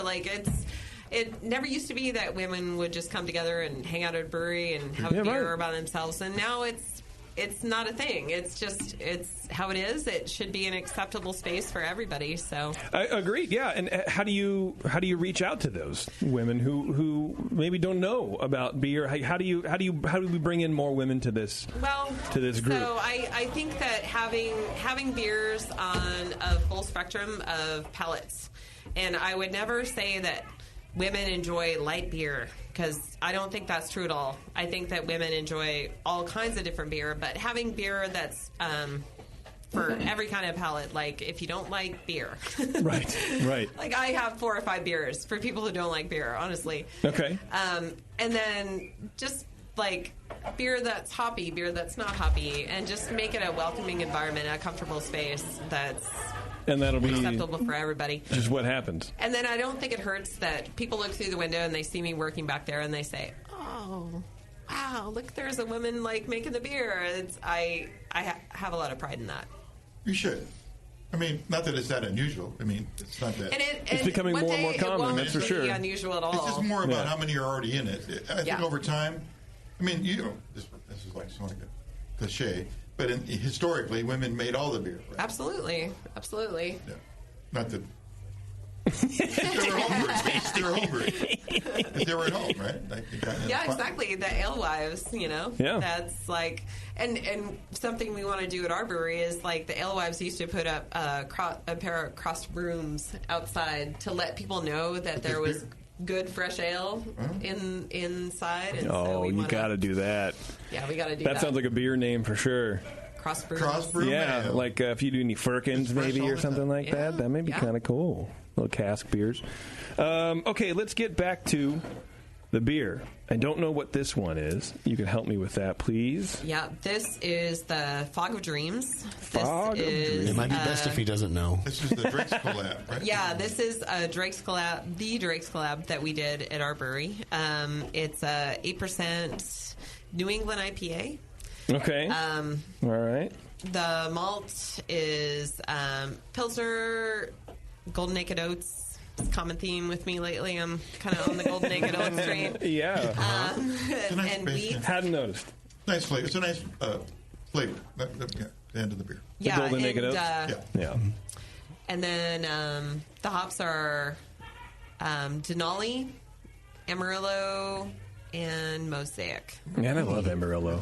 Amarillo and Mosaic are two of my favorites right now. It seems like Amarillo's making a comeback. It was big 10 years ago or whatever, and then it kind of feels like it got lost. And I think a lot of people are, I don't say rediscovering it, but re-energizing the brand. Yeah. It's a solid hop. And to me, if you get quality Amarillo, it could be a single hop. Oh, yeah, absolutely. Beer, I think. Absolutely. Yeah, I should definitely do a single hop with the Amarillo. Yeah. I love me some Amarillo. Yeah. Yeah. This beer has a great aroma. Yeah. It smells really good. It looks terrible. I'm kidding. Just because it's cloudy, everybody. Just because it's cloudy. But are you anti? How do you feel about the NEIPA train? So here's my shtick Okay. on the. This is the corporate answer, right? No, this is no corporate answer. Okay. This is like, honest to goodness, the way I feel about this style. Because we're going to know if you're lying. Yes. Okay. So look at my eyes, you'll know. Okay. I like this style in some ways. Okay. So I like that it's not very bitter. I like that it can be drinkable. I like that it's super round. The thing that really bothers me about this style is when it's out of balance in one direction or another. And just coming back from Nashville, I had a lot of this beer, not this particular beer, but this beer style. Yeah. And I don't know what's going on. I gotta talk to somebody who knows. But there's some of these beers where it's like the hop particles are sticking around with the yeast particles to attack your throat. Yeah. Don't you take a sip? No, it's gritty. Have you guys had this? No, I've definitely had that. It's an aspirin character. Yeah. Yes, it's like you take a sip and it's like, okay, and then It's not alcohol like burn. you swallowed hop particles. Yeah. It's not alcohol burn in your throat. It's like this gritty, astringent alkaline or something. thing that's happening in your throat. I think, Teresa, you're saying that it's like a physical thing, but Casey, are you saying it's a perception? Well, it probably is a perception or a. Yeah, I just want to clarify because it has like chewing up an aspirin. But you don't eat aspirin anymore. Yeah. It's like it has that sort of like powder. I just do cocaine, and that's the same thing for me. You use cocaine through your mouth? Yeah. It's like you snorted one of these beers, and it's all the way down your nose and throat. Oh, the drip! It's the best, man. The New England drip. I would get behind that. The DRIPA. Yeah, right. If I was 22 again. Sorry, go ahead. I judged IPAs at the Bistro IPA Festival, and I had like flight of like 11 of them I had to try.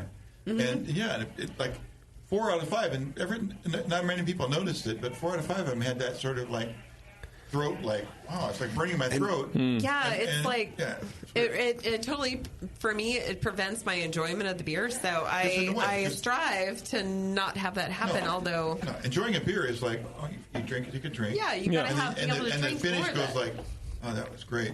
And whoa, I don't want any more of that. Like, well, and I think pushback. I think this type of beer, like what the mouthfeel you're looking for, is like little fluffy clouds. All the way through. Like it just should be all the way down the throat, down the head. They're fluffy all the way. Just so pillowy and just like you're floating in a little thing of IPA. Right. I mean, that's what I personally am looking for. There's no hot bite at the end. There's no hot bite in the middle. It's all. And this is the closest. I'm not saying this is my ideal version. Okay, but this is my next question. I've gotten. Okay. Good news. This beer does not have that character. That's true. There's not that. You don't have it. How many batches have you made of this, or different kinds? I guess maybe it's not the same beer. I've been making these beers for pretty much a year and a half. Okay. I started on this a long time ago, and I've learned a thing or two, and I'm striving. I'm getting closer to what I want this to be. This one I'm super psyched about. We're actually doing our first canning run. This is going to be our first beer in a can. Wow. This batch? This batch. Okay. Yeah. All right. And is it going to be something you're going to make again?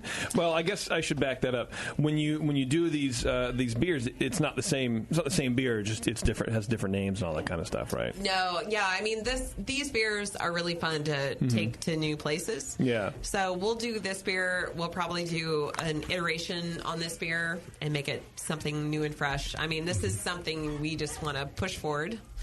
But yeah, this beer. well, of course. I mean, to do a collaboration with Drake's for us is such a big deal. That was pretty cool. Really huge. So, did you do it at your place or at Drake's? This one we did at our place. We actually did a collab. I went down to Drake's this morning and did a collab down there. Nice. Yeah, for the Session Fest. Yeah, with us. Yeah. Awesome. Cool. For Session. So Session New England IPA? Yeah, we did a 4% Session IPA. It's going to be called I'm sorry, let me say that correctly. Sofa King Soft. Okay. All right. I mean, I guess comfortable place to lay. You blow up the IPA category anyway with the Cloudy. You might as well slam it with the ABV. Right. Yeah. And take that, IPA. Take that, IPA. Yeah. So are there things that you're particularly doing or not doing to avoid the flossing or sandpaper feel that you can get with New England IPAs? So I strive to have this. So on my New England IPAs, I want the haze to be generated from starch and not from yeast. Because I think the problem is coming from too much yeast hanging around, honestly. So I lay down that solid starch haze, and then I try to get all the yeast to evacuate as normal. And so my hazy beers are not incredibly hazy. It doesn't look like a soup of any kind. No, and it's still hazy, but it's not but it looks more like a wit beer than anything. And honestly, I thought it was a wit beer. I was like, oh, this is interesting.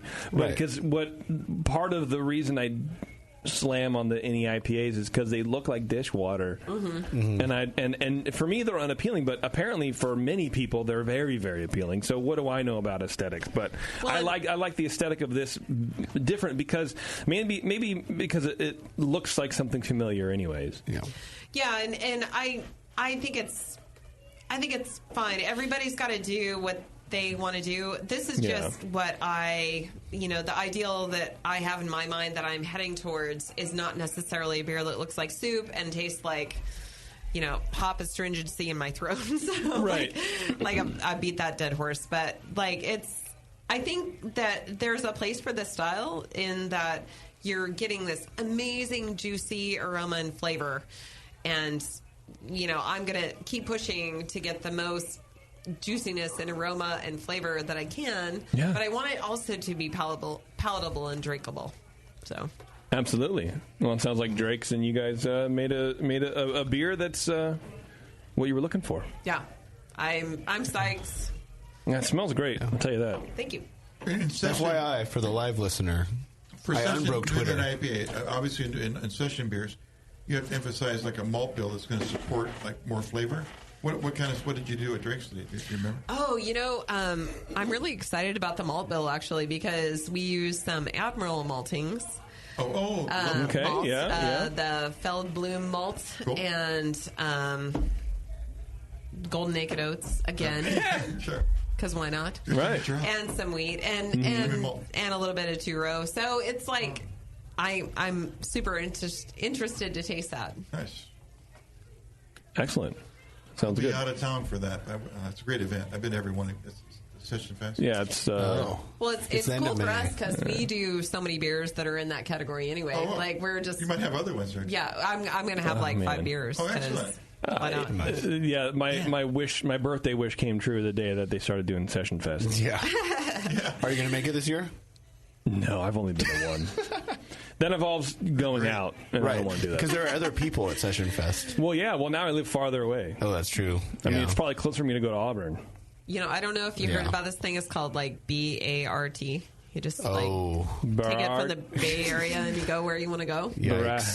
I can sit and urine at my house though. There's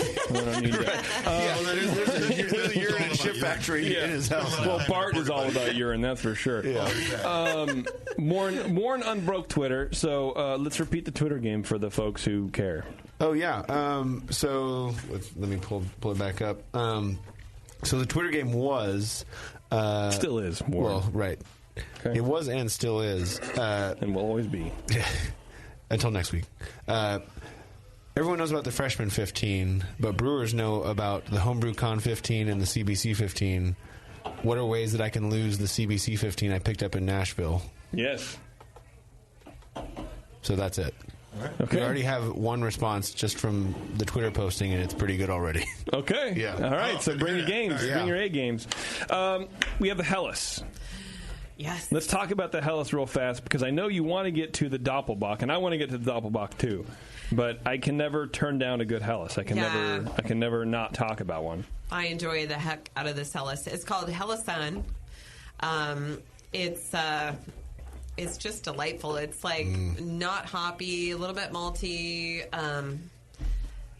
It's we make this really good. this Doppelbock, but we have to let our yeast do other beers. So we've taken a deep dive into other lagers that we can be doing. Mm-hmm. The Helleson is one. We have a Munich Dunkel called Thirsty Pretzels. Okay. These pretzels are making me thirsty. Right. It's a Seinfeld reference. For anyone who wants to be amused by that. Anyway. But yeah, I love the Helleson. I can drink the Hella out of this beer. Yeah. And it's, that's what it is. It's just like an Oktoberfest beer. You get it in a big stein and you drink that and... Do you serve it in a stein? Absolutely. Nice. Yeah, we have giant mugs. We're hoping nobody ever gets in a fight with them. Oh, my God. They're substantial. So do you plan on opening a tasting room closer to us? So we don't have to drive to Auburn? Particularly in Oakley would be nice. Well, or Concord. Now I am. Absolutely, now I am. Open two. One in Oakley and one in Concord. If you guys promise to frequent, I won't open that. I live in Oakley. that. There's nothing in Oakley. There's literally nothing. It is a wasteland for any place to go to get beer. In Oakley? Oakley. It's about half an hour that way, like Pittsburgh, Antioch. Oh, okay. It's right before, right by Brentwood. You're not like mixing Oakland and Berkeley to make a new place? No, I'm not. Oakley exists. Oakley is a thing? It's a thing. It's like by the Delta. Okay. It's like Central Valley wannabes. Pretty much. Well, yeah, I think we're East Bay wannabes. We're like clinging desperately to the East Bay distinction. It's Central Valley with a view of some water. And the smell of some water, right? Which is kind of not nice. Moving water. There's nothing. There's one place that has 805, and that's it. And it's a town of like 40,000 people. So we have like some people, but just no one has opened. No one has been bold enough. So maybe Crooked Lane can be bold enough. We'll take up the charge. Please do. I'm on it. Don't buy another tank. Open a spot for me to actually have somewhere to go. Yeah, because that happens for the same price for sure. yeah, probably more, man. I love this. I love the aroma of this beer because oftentimes with Helles's Helli, I get like a hay character in the nose, and I enjoy that. I think that's good. I think it's a good thing, like a hay, but like a perfumey malt kind of. I don't know how else to really describe it. Do you get any sweetness? Yeah. Yeah, okay. Well, for me, that's the hay smells sweet. Yeah. Oh, okay. Well, someone once told me this was eggy, and I was like, I took that as a compliment, but I was like, I'm not sure I want to like put it on any marketing materials that it's eggy. Yeah. Our Helles is fresh and eggy. Yes. Oh. Like a souffle. It's like a souffle. Like an egg white. Not like a I would have taken that as sulfur. Or like a I would be like, oh, that's very hard. That's very hurtful. I know what it means. I don't know if it's like egg white. It's like a delicious baked good. Like a French bread. It's more like a croissant. It's more like a rich character too. It has more color than a typical Helles. What's the grain bill? I like that. It's pretty minimal. It's like mostly Pilsner, a little bit of Melanoidin. Yeah. But yeah, it's still a little bit too malty maybe for style. Like we lighten this one up. I'm getting where you're going out there. Like it does have a lot of like malt character. Yeah, but I don't care. I really like it. What's the final gravity on this? Don't ask me. I don't know. I wasn't. Oh, it's was I like looking at you? I would venture a guess it's 10-11. Okay. Wow, she doesn't even know her numbers. I know. Wow. What the? This show is over. The beer's so good, though, you can stay. Yeah. No, again, thanks for making a beer like this. Because hardly anybody, again, no brewery in the state of Northern California makes a Helles, and it's annoying. That's true. I can't think of two. I can't think of two right now. It's very good. It's very good. And so this is just essentially the propagator for Doppelbock. Yeah, this is where the yeast lives when it's not making Doppelbock, because you can't subject yeast, especially lager yeast, to like 8.6% alcohol beer over and over. It's going to be unhappy. Oh yeah, for sure. Unhappy little guys. Yeah. So someone once described to me, and you guys probably heard this before, that yeast are like people. They don't want to go to the party and have the windows hanging open when it's snowing. They don't want to go to the party and have no chips. Right. They need to have their lives need to be nice. Keep it. Mm-hmm. Just like they're millennials. No changes. Yeast are millennials. Yeah. No stress. Yeah. No stress. I've heard brewing described as just keeping yeast happy, basically, is what you're doing. Yeah. Exactly. Pretty much. Do you guys make the Doppelbock year-round, or do you make like a Maibach or other strong lagers during the rest of the year? I have so much Doppelbock right now. Believe it or not, people do not line up at my brewery for Doppelbock, although they should. If they knew what was good for them, they would. This is part of the problem. This is part of the problem about craft beer getting popular, is that everyone wants to go to the popular styles, right? And they don't want to branch out. But I think when craft beer was growing with home brewers, we were chasing these styles, and then if I'm making one at home and I can only get a stale version at Bevmo, and then I come to your brewery and I go, wow, somebody's finally making this. But what's the haziest beer you have? Because I'll drink that, because that's what I'm supposed to be drinking. Well, I'm going to rail against that, because I know what's good about beer, and I want to celebrate these styles, and I don't care if nobody orders them. I do have those three dudes come in and enjoy the Doppelbock, and I hosted a Sacramento Brewers Guild meeting at my brewery, which it was delightful, because all the brewers are give me the Doppelbock. Oh, hell yeah. Everybody's drinking Doppelbock. They're just that's rad. Yeah, so I think people will figure it out. I mean, I think people will realize there's something more to beer than just whatever the trendy thing is, and there's a broad depth that we all have to experience, and I'm not letting go of that for anything. Well, I'm definitely now in that you're camp. canning, can that some of this in 16-ounce cans, and can way too little. Yeah. So that hardly anybody can get it. It'll start a case. There you go. Yeah. A can. Only special people get it. Well, I love that, but I'm still going to put it in bottles. Okay. Yeah, I have a tank of this Wobbler Doppelbock. I'm putting in bottles. I've just got the labels. Hopefully, I have them for our beer week, because. Yeah, it's here's what you do: is you put the bottle in a can, and so you can the bottle. Oh yeah, so you have to open the. Thank you. See, there's the first time for everything. That is the first time he's ever heard those words. Oh, look, her mic works. Yeah. Speaking of things that work, Great Fermentations has the largest catalog of Blickman products on the web, and their staff is some of the best trained in the biz on those products. They offer top-notch customer service, same-day shipping on many items. Check them out online, on the internet, if it's still around after this broadcast. GreatFermentations.com. They're also on the social media places. They're on Facebook, Instagram, Twitter, all at GR8 Fermentation. So go GreatFermentations.com. and get all your stuff from them. Let's taste some Doppelbock, which I believe is the proper pronunciation. I'm just kidding. What's the name of this beer again? Wobbler. Well, the Wobbler. Why is it the Wobbler? Is it because it's 8.6 and it'll make you wobble, or? Well, yeah, that, and I was inventing names. I was on a road trip inventing names, and ATOR is the appropriate suffix for a Doppelbock. Mm-hmm. So the celebrator or indicator, all these things. And so Terminator. Honestly, this should be the Wobbleator. Which would be awesome, but it's a little bit of a mouthful, so it is simply the Wobbler. Well, especially after having one or two, You'll wobble. Well, no, but you can't. The wobble-nator would be 8.6. tough to say. 8.6. That's a wobbler beer for sure. Yeah. But that's the test of whether you're ready for another one. If you can't say it. If you can't say it, you don't get another exactly one. right. Yeah. Blah, blah, Yeah, blah, blah, blah. No, you can't.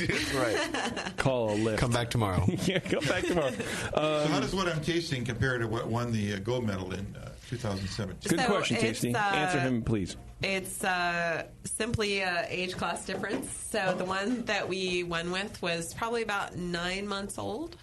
I failed to snare a World Beer Cup award, but we actually took it to the Cal State Fair. We got a gold medal, and nice. We almost won Best in Show. How do you know that? How do you know that? Because she was judging it. Yeah, I was judging it, and I didn't. No, I don't know. I'm just kidding. No, they don't let you do that. Yeah, no, I know. So I know. yeah, we know Big Mike pretty well, and he let us know that was the case. Wow. So runner-up in Best of Show. Our good friends at Flatland won Best of Show with their Pilsnerish blonde ale. Good for them. And so that was the spawn for the 1-2 Punch. We do a hazy beer at our brewery called 1-2 Punch. We developed as a collaboration with Flatland originally, and we just couldn't let it go. So that's our second most popular beer. Oh, really? Yeah. And you'll can that eventually as well? Yeah, it's our next canning run is probably going to be California Hoppy Brute IPA, and then the 1-2 Punch. You have your own canning system that you can bring out and roll into the brewery? We're working with the can van. Yeah. Awesome. Yeah. Let's get back to this Doppelbock because we haven't tasted it yet. Yeah. And I've tasted it because I cheated, but yeah, it smells great. Again, there's some of that kind of sweet hay quality that you get from the Helles, which I really appreciate. But man, this is a nice malt body. It's got a lot of dark caramel, burnt sugar overtones to the hayness compared to the Helles. Yeah. Other than splitting half the batch, with your husband and everything, how do you make this beer? The mash? Do you step mash? No, I do a 154 mash. Single infusion mash. Really? Single infusion. Wow. Yeah. Because that's a lot of body. The green bill must make up for some of this. Yeah, it's a huge. It's like 1,400 pounds of malt for a 15-barrel system. So it's a big mash, and we run off 2-hour boil. Oh, so you do okay. Yeah, so a little bit extended boil, develop a little more caramelization. Mm-hmm. The malt bill is mostly Kira Munich with some Munich and some Pilsner. It's pretty simple. Hallertau and I think just Hallertau hops. Yep. So, but the hop character is pretty restrained. Oh, absolutely. Yeah. Well, but it should be. Yeah. It's very. How old is this batch? This particular batch is, probably 4 months old. Okay. Yeah. I've got another batch in the tank. I'm ready to bottle. But this beer, honestly, it tastes way better after 6 months. Oh, sure. Yeah, right. It gets better and better up to a point, and it starts falling off. But it's like the age character really helps this style. Is Kara Munich self-converting, or are you using the Munich and Pilsner for the enzyme? I think there's not a lot of enzymes in the Kara Munich. Okay. But there's plenty of enzymes in the other malts. But it does make up a problem. It does make up the majority of the malt bill? I would give it a third. Oh, wow. It's probably a third. Okay. Yeah. And which Kara Munich? Because isn't there 3? It's Kara Munich 2. 2, okay. For ours. Yeah. Nice. Do you approve, Warren?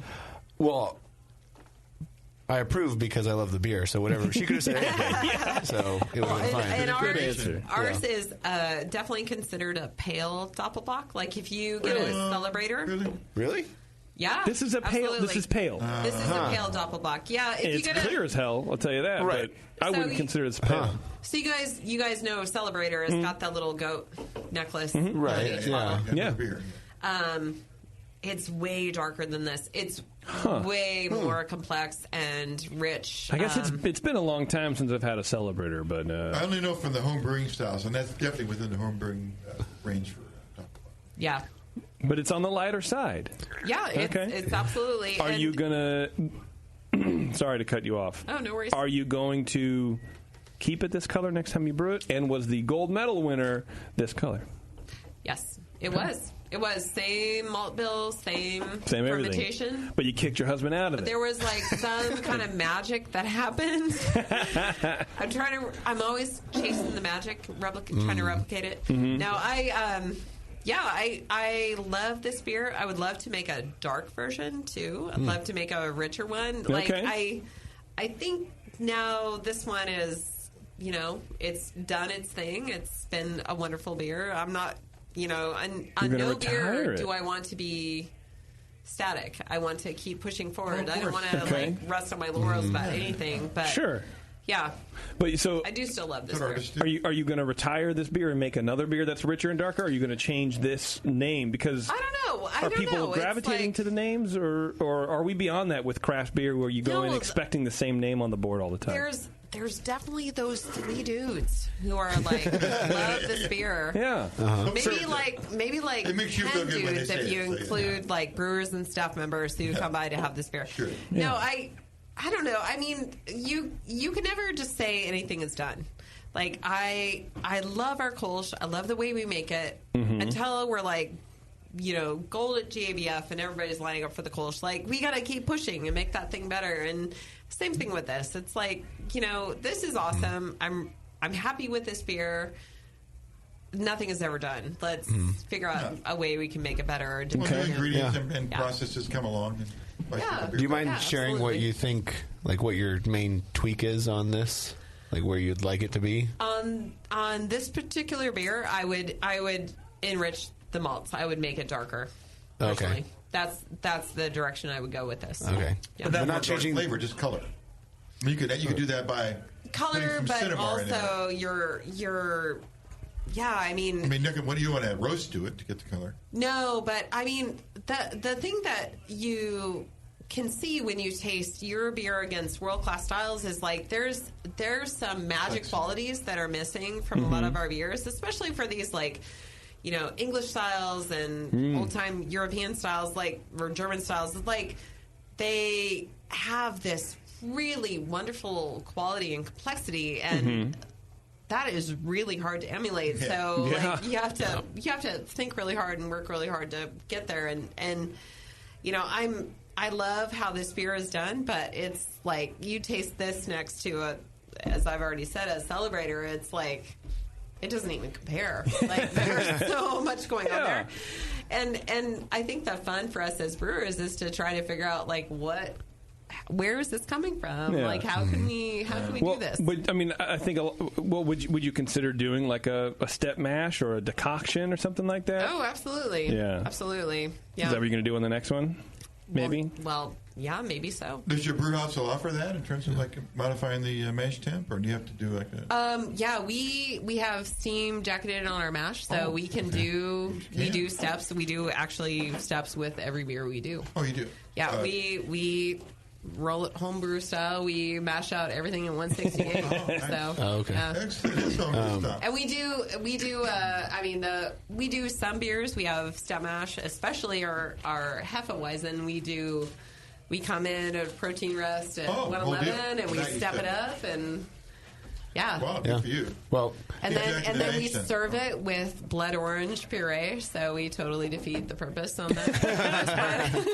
Whatever the crowd likes. Yeah. But guess with the money. Well, I mean, we serve it straight up as well. Yeah. You can get it neat. But you also get it blood orange style. So you have a tap room, obviously. Oh, yeah. And how many faucets do you pour there? We have 24 taps online. All yours? Wow. All ours. Nice. On any given time, we usually have about 20 beers on the board. Any nitro? Or We'll soon have beers on nitro. Okay. We often do kegs on cask. And, we're like...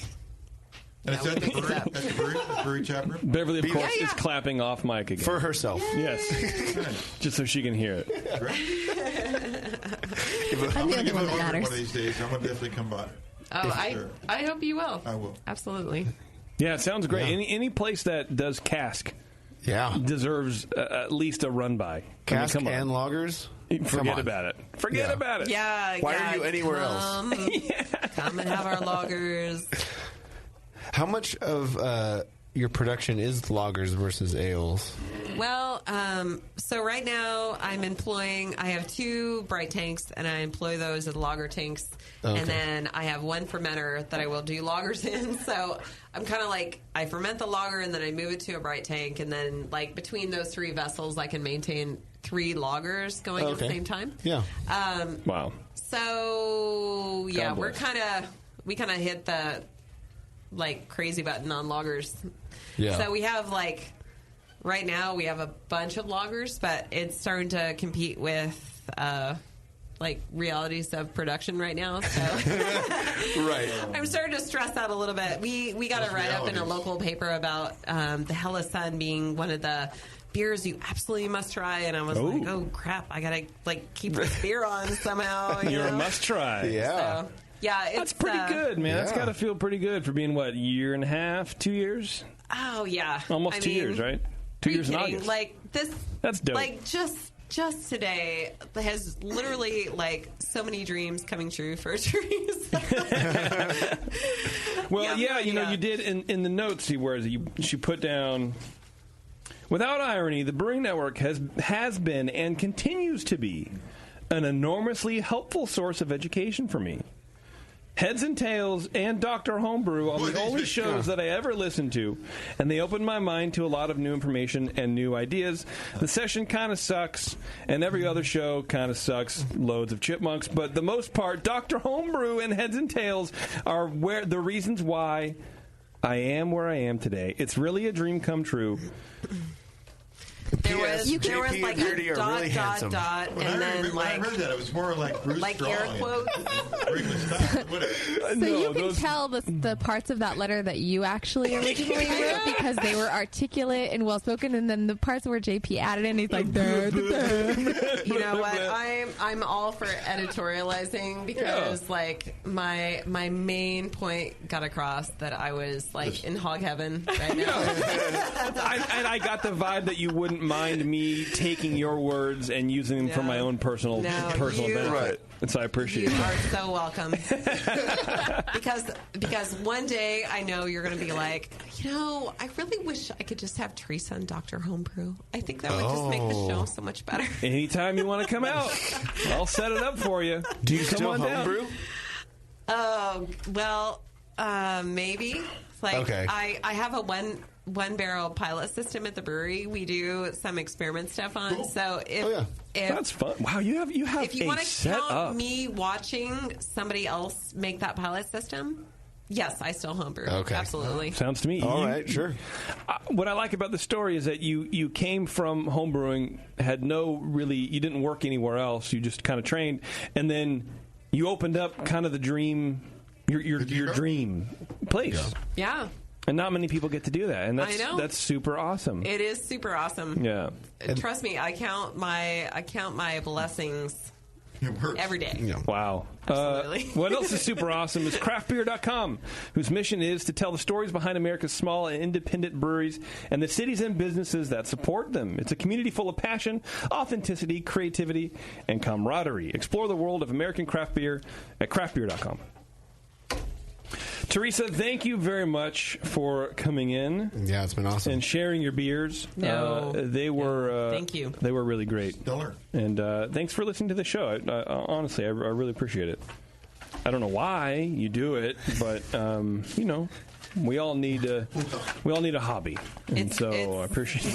Not the only one. The rising tide of the show floats my boat. That's all I can say. Well, I appreciate that very much. That's very nice. Crooked Lane Brewing Company, Auburn, California. Teresa Psuty. Where crookedlanebrewing.com, I think is what it is. Yeah, crookedlanebrewing.com. It's right. It's literally right here. Yes. You could have read on my paper. I could have read it. Crookedlanebrewing.com. Check them out anytime you're in the area because they're only like 10 minutes away.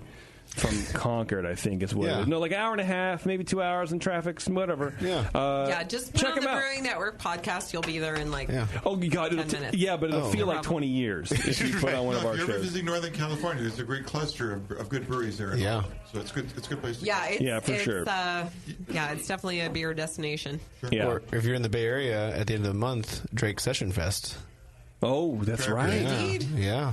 On a We'll be there. Saturday. May I think it's 28th, whatever that 26th. Saturday is. 26th. Yeah. There you go. Okay. Wow, you're probably not going to be there then because you don't know the date. You're going to show up on that Monday and be like, here, guys. Yeah. Whatever that Saturday is, I'll be somewhere pouring beer. Just in a parking lot. Yeah. You'll be on the other side of Drake's at the Walmart going, hey, what's going Is this on? where it is, guys? Yeah. All right, everybody. We're going to take a quick break. We're going to come back, do some house cleaning, do the Twitter game, whatever else we're going to do, and then we're going to go home. Perfect. Sounds good, right? Yes. Okay. Hang on. We'll be right back, everybody.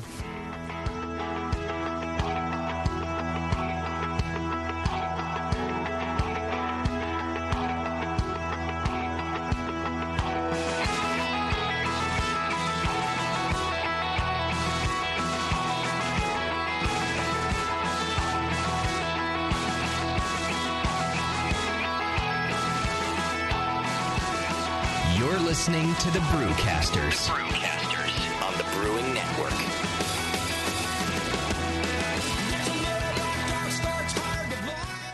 Since 1979, Williams Brewing has offered the finest equipment and freshest ingredients and the best customer service in the business. Check out their brand new patent-pending mash and boil 110-volt electric mashing and boiling unit. This compact all-stainless unit lets you mash, sparge, and boil just about anywhere that has a 110-volt plug. Double-wall construction adds to efficiency and safety, and a precise thermostat keeps temperatures where you want them. Unlike insulated buckets and converted coolers, multiple temperature rest mashing is easy to do, all for under $300. They also feature the Mark II work pump, a magnetic drive high temperature pump that does the work of pumps that cost twice as much, as well as exclusive Brewer's Edge regulators and quality Keg King kegs and disconnects. Check them out today at williamsbrewing.com to brews their vast selection. With over 20 years of experience making world-class craft beer and more than 100 gold medals in international competitions, Moylan's Brewing Company is not just a pretty face in craft beer. Just ask Brendan Moylan. What do we got here? The beer of the hour. Moylan's, gotta love that big M. It's like a sign of awesomeness. Woo-hoo! It's got an extra kick to it. Let's pour this bad boy. Oh, yeah. Oh, Moylan's. At the end of the night, when the kids are finally in bed, the wife's in bed, nobody's bothering your ass anymore, that's Moylan's time. Moylan's is for you. Yeah. It's to help you out. Yeah. It helps me out. What? Well, because it's freaking awesome. Northern California brewed. It's brewed with love. With love? Oh, yeah. Tremendous. And it's always best where? Moylan's. You gotta try it. On tap at Moylan's in Novato. They're friggin' awesome. Not only because I own the brewery, because I love the beer. Cheers! Boom. Kilt Lifter Scotch Ale takes big beers to a whole new level with rich malt balanced perfectly with delicate hops, and now comes in 4-pack tall boy cans so you can take the party on the go. Or come to the brewery, take a tour, and try any of Moylan's fresh creations right from the source. Check them out at moylans.com. Hey, my brewing brothers and sisters. This is Jamel Zainasheff, and I want to tell you about Heretic Evil Twin. You might be familiar with my homebrew recipe, which uses massive late hopping to create a balance between the malty sweet and the hoppy bitter, along with an outrageous malt and hop character. I wanted a beer with the same bold hop and malt character, so we played around with the homebrew recipe until we were able to make a great commercial version too. We've created a beer rich in malt character, full of caramel, toast, biscuit, and an ever so subtle roast note. On top of that, we piled in an insane amount of Citra and Columbus hops at the end of the boil, as well as in dry hopping. This damn-the-cost approach to hopping gives Heretic's Evil Twin a great blast of citrus and tropical fruit that can't be matched by any other hop. The result is a bold, malty, hoppy, but easy-drinking beer. This is our top seller, our flagship beer, and I couldn't be prouder of it. Cheers. To find Heretic beers near you, click on Find Some at hereticbrewing.com. If If you work in retail sales, the restaurant industry, or are a new craft beer enthusiast, or you know someone who is, you have got to check out Beer 101. Beer 101 is an online course created for anyone wanting a quick introduction to the vast world of craft beer. Beer 101 covers the history of beer, brewing ingredients and processes, vital stats like ABV, SRM, IBU, and gravity, styles, tasting, glassware, and pairing beer with food. The Beer 101 course is offered by the Brewers Association at craftbeer.com, also home to the truly awesome Beer Style Finder, a visual guide to every beer style. Quickly play with color, bitterness, and alcohol content to interactively explore the entire world of beer styles with a gorgeously designed interface to your favorite beverage. The new Beer 101 course and new Beer Style Finder are only available at craftbeer.com. Craftbeer.com, celebrating the best of American beer.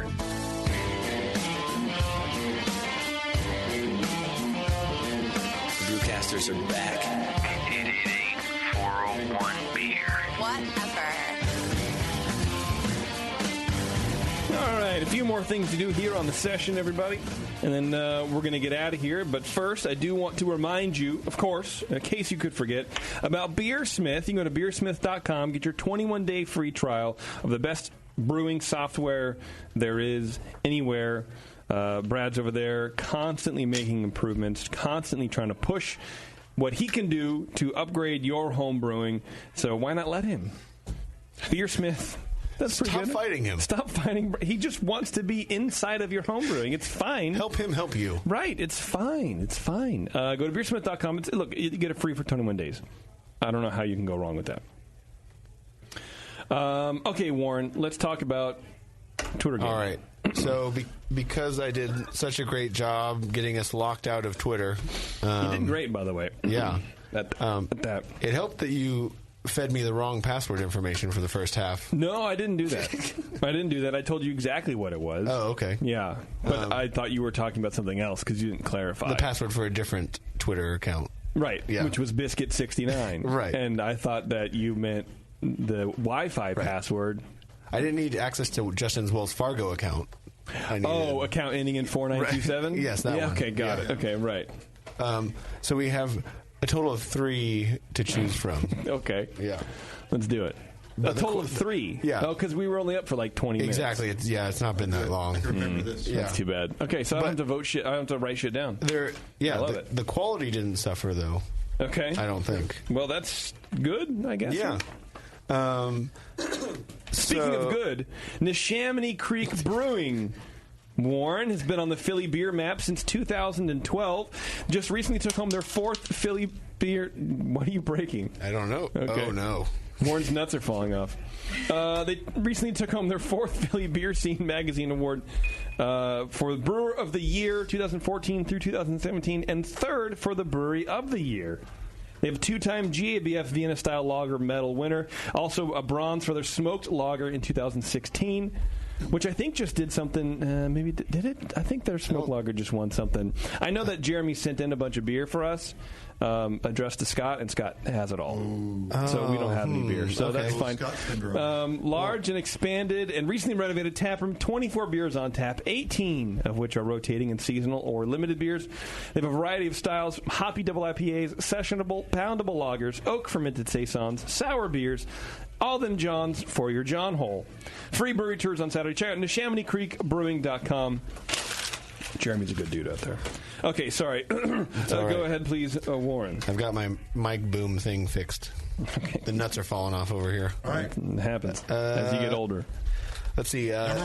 Josh says, give Justin a hand pushing the RV to its final resting place once it dies, then helping him turn it into his new home.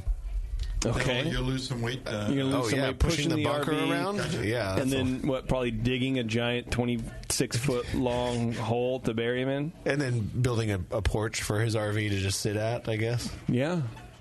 Okay. Yeah. Then we have Brian who says, when the RV breaks down. I thought it was when Justin breaks down and dies and you bury him in the RV. Oh, no, he was saying, so when the RV breaks on his trip after NHC. Got it. Okay. Helping him push it to the final resting place. Okay. Where Justin will start his new life. Wherever he lands. Yeah. Okay. Brian says, try out the Tasty Cookies diet. Okay. I don't know if that helps lose weight. I don't know. You might eat more pizza or something. I don't know. I don't think that would work, actually. Okay. Well, you know what? He does say try. So, you know, we never want to discredit any sort of hypothesis. You get so stoned you can't eat. Right. This young can't man remember how wants to to try walk it. to food. Right. Yeah. Right. Okay. Yeah. All right. And the last one, Warren, please go Then ahead. we have Barley Boy. Barley Boy? Yeah. He says, step 1, leave gun where Bevo can find it. Step 2, sing Sugar Valley Brewers songs to her. Step 3, run for your life. Ah. Yeah, so a nice jogging regimen. Yeah, that is good. I do think it relies heavily on the premise that Bevo will run after you, and that's not going to happen. Right. Sure not. Yeah, that's where he forgot step 1A, make sure she's in a car so that way she can drive after you. Or like one of those hoverboard where she just leans forward No, like a Segway. those are dangerous. I'm not coordinated. Those are dangerous. Whatever. She can run you down in a car, I'm thinking. Oh, yeah. Oh, that's for sure. Yeah. That's for sure. She'd probably just have someone else do it, to be honest. Yeah, you should just outsource that. So that I wouldn't have to run. I could just sit by her and sing Sugar Valley Brewer songs to her. Right. Okay. Yeah. Oh, but yeah, no, I don't want that. Why not? They're so good. I do miss that guy. Anyway, okay, so... Yeah, so that's it. Warren, I'm not on the same page as you on this. They're all good. Well, really, the first one was the best one. It was. And that's what it started out as. I see. Yeah. Which one was the best one? The RV? Yeah. You think so? And then the second one, remind me, recap was the Tasty Cookie Diet. Okay, Getting too stoned to be able to eat. Which has never happened in the history of stoners. You don't think that's ever happened? You can't eat. I've never been so stoned I couldn't eat. I've actually never been so stoned I couldn't go out and get food and then come back and eat it. You haven't been so stoned where you've been distracted enough by any little thing to not actually end up getting food? No. I've only been stoned once, and I got really tired, and the best way to stay awake was to eat a cake. That's literally what happened to me. Not I a sat piece in of my cake. kitchen alone, and I ate a cake with a fork. Wow. And for me... The Tasty Cookie Diet would just make me go to sleep because that's what it makes me. So it's like, you okay. just eat more cookies to stay awake. Well, which could help because, skip dinner when I get home instead of actually it's not making heroin. dinner. You're still going to wake up hungry, but then you just eat another cookie. Go back to sleep. The sleeping diet. I think it's just called death, which is the same. Really, you lose a lot of weight after you die. You'll never weigh less. Once the bacteria and worms eat you. Yes. Yeah. Yeah, I think you're right. I think the best one probably is the RV one, I guess. So it's right to the point. A lukewarm. It's about losing. Good job, I guess. Yeah. Well, yeah. So Josh has me to thank for only getting about a 20-minute Twitter game up and running. Right. Yeah. Okay. And it also gets Justin a house wherever he ends up. Yeah. Well, hey, God bless Josh and Justin. They can both live together. For all I care. In the house I build. That you push around. Right. Okay, well, thank you very much for that, Warren. I appreciate that. Now I know how to get into the Twitter account, so it won't happen again until next week. Speaking of things that will happen over and over again, Brewers Publications, which is the publishing division of the Brewers Association, they have nearly 50 titles in print and digital format. Brewers Publications has a beer book to fit most needs, whether you're a craft brewer, home brewer, or aspiring brewer. Visit brewerspublications.com and browse titles on brewing science, the business of beer, beer history, and more. I wonder if they're going to ever do a biography on the Brewing Network. Biography? Yeah. Like the history of the Brewing Network. Not a person. Oh. Huh? It's people. What? Okay. Yeah, what would you call that? It wouldn't be a biography. A history, a compendium? No. A retrospective? Retrospective? Ooh, okay. yeah. Okay. It wouldn't be a biography? Well, what would it be? Because bio would be implied. The takeaway from such a piece? It'd be a reality show. I think just the interviews with each one of you reflecting on the other ones. Oh. It would be like behind the music. The Brewing Network group An memoir. expose. Yeah. Yeah. We all get to write each other's memoir. Yeah, under full colon why it failed. Warren, what's it like working with what went wrong? You know, like that kind of Right, and it would just be each one of us talking about everybody else, and so the chapter. It's called Justin's eulogy. I can't wait for Justin's eulogy. It's going to be amazing. But it could be more. Most of the content would be like, why do you do them? Why are you on the Brewing Network? Because I have nothing better to do. Well, fine. No. I thought you were asking. Well, I'm just saying. This isn't the interview. I'm just saying. You drove all the way to Oakley. What would it be like? From Oakley. Yeah, I think you know what. I think it would take bibliography on biography. I don't know. Well, I know enough that it would definitely not be a bibliography. I know that for sure. Would it be a Bible? Who knows? You never really truly know. The Book of Tasty. God, can you imagine? I'd be full of more eyes than an Obama speech. I know what Tasty chapter 4 verse 20 would say. They just say heh. Oh no, mine would say less is better than more. That's always my philosophy. It would be tasty baked. That's what it would be. Yeah. What? Instead of Jesus wept? Yeah. All right. Wow, weird that Bev got that. On day one. Church kid jokes. Right. Yeah. You're welcome. That one's on the house. That was good, Warren. All right. We have a winner. Do you have any more live reads to do? I do. I have the live read of all live reads to do. Oh, wow. The one we've been building up to this whole show. Speaking of build-up, Warren, Adam and Eve is determined to help you spice things up in the bedroom, and believe you me, you need it. Go to adamandeve.com. I just made that last part. Were you talking to me or the listener? Both, to be honest. Go to adamandeve.com and you'll get 50% off almost any item when you enter offer code BNARMY at checkout. Now, by popular demand, and for a limited time only, as these things often are, you'll also get a free Big O kit, which includes their exclusive Climax gel and a mini vibrator. You'll also get your entire order sent to you for free, which is still the best word in any offer in the world. Yeah. Free. Take advantage of this limited time offer. You can choose, don't forget, a new adult toy, a naughty movie, like Bad Santa, I imagine. I don't know. Or almost anything else. When you choose that item at 50% off, you get free shipping plus the kit. You won't find this deal anywhere else on the Brewing Network. Use offer code BNARMY at checkout. Support the Brewing Network. Support the session. Support Adam and Eve. And support your spouse or your partner or your partner's spouse. I don't know. Whatever you want to do. That's BNARMY, BNARMY at adamandeve.com. And write into us about your feedback of what you get. Yeah, for sure. Right. Okay, I think we're out of here, finally. Next week, I believe we are having Dave Malalov, right? That's what we decided? Yeah. In the studio. If he makes it down, he's leaving his house on Sunday, I believe, and riding his bike. He's penciled in. Right, assuming he makes it. Assuming we don't have to scrape him off of Highway 101 or whatever. Right, yeah. Hey, guys, I'm going to be gone 2 weeks. I'm going to miss you guys. I'm going to be over doing a gig in Paris with our friend Jan. Oh, that's right. Awesome. That's now. Events with him. Nice. Cool. And then I'll be in Brussels a week after that. So I'll miss everybody. I hated Dave. I wish I could have been here for that. Yeah. And I'm going to miss Peter Hoey here when he does the event the week after that. Oh, I'm excited to hear about his new place. They just opened. Yeah. Urban Roots, I believe. Yeah. Yeah. Teresa, thank you very much again for coming in. I really appreciate all the beers and all the lagers and all that kind of fun stuff. You're doing a good job. My pleasure. Please keep it up. In Crooked Lane Brewing, Auburn, California. This has been The Session. Thank you very much, and we'll see you guys next time. Thanks. JP does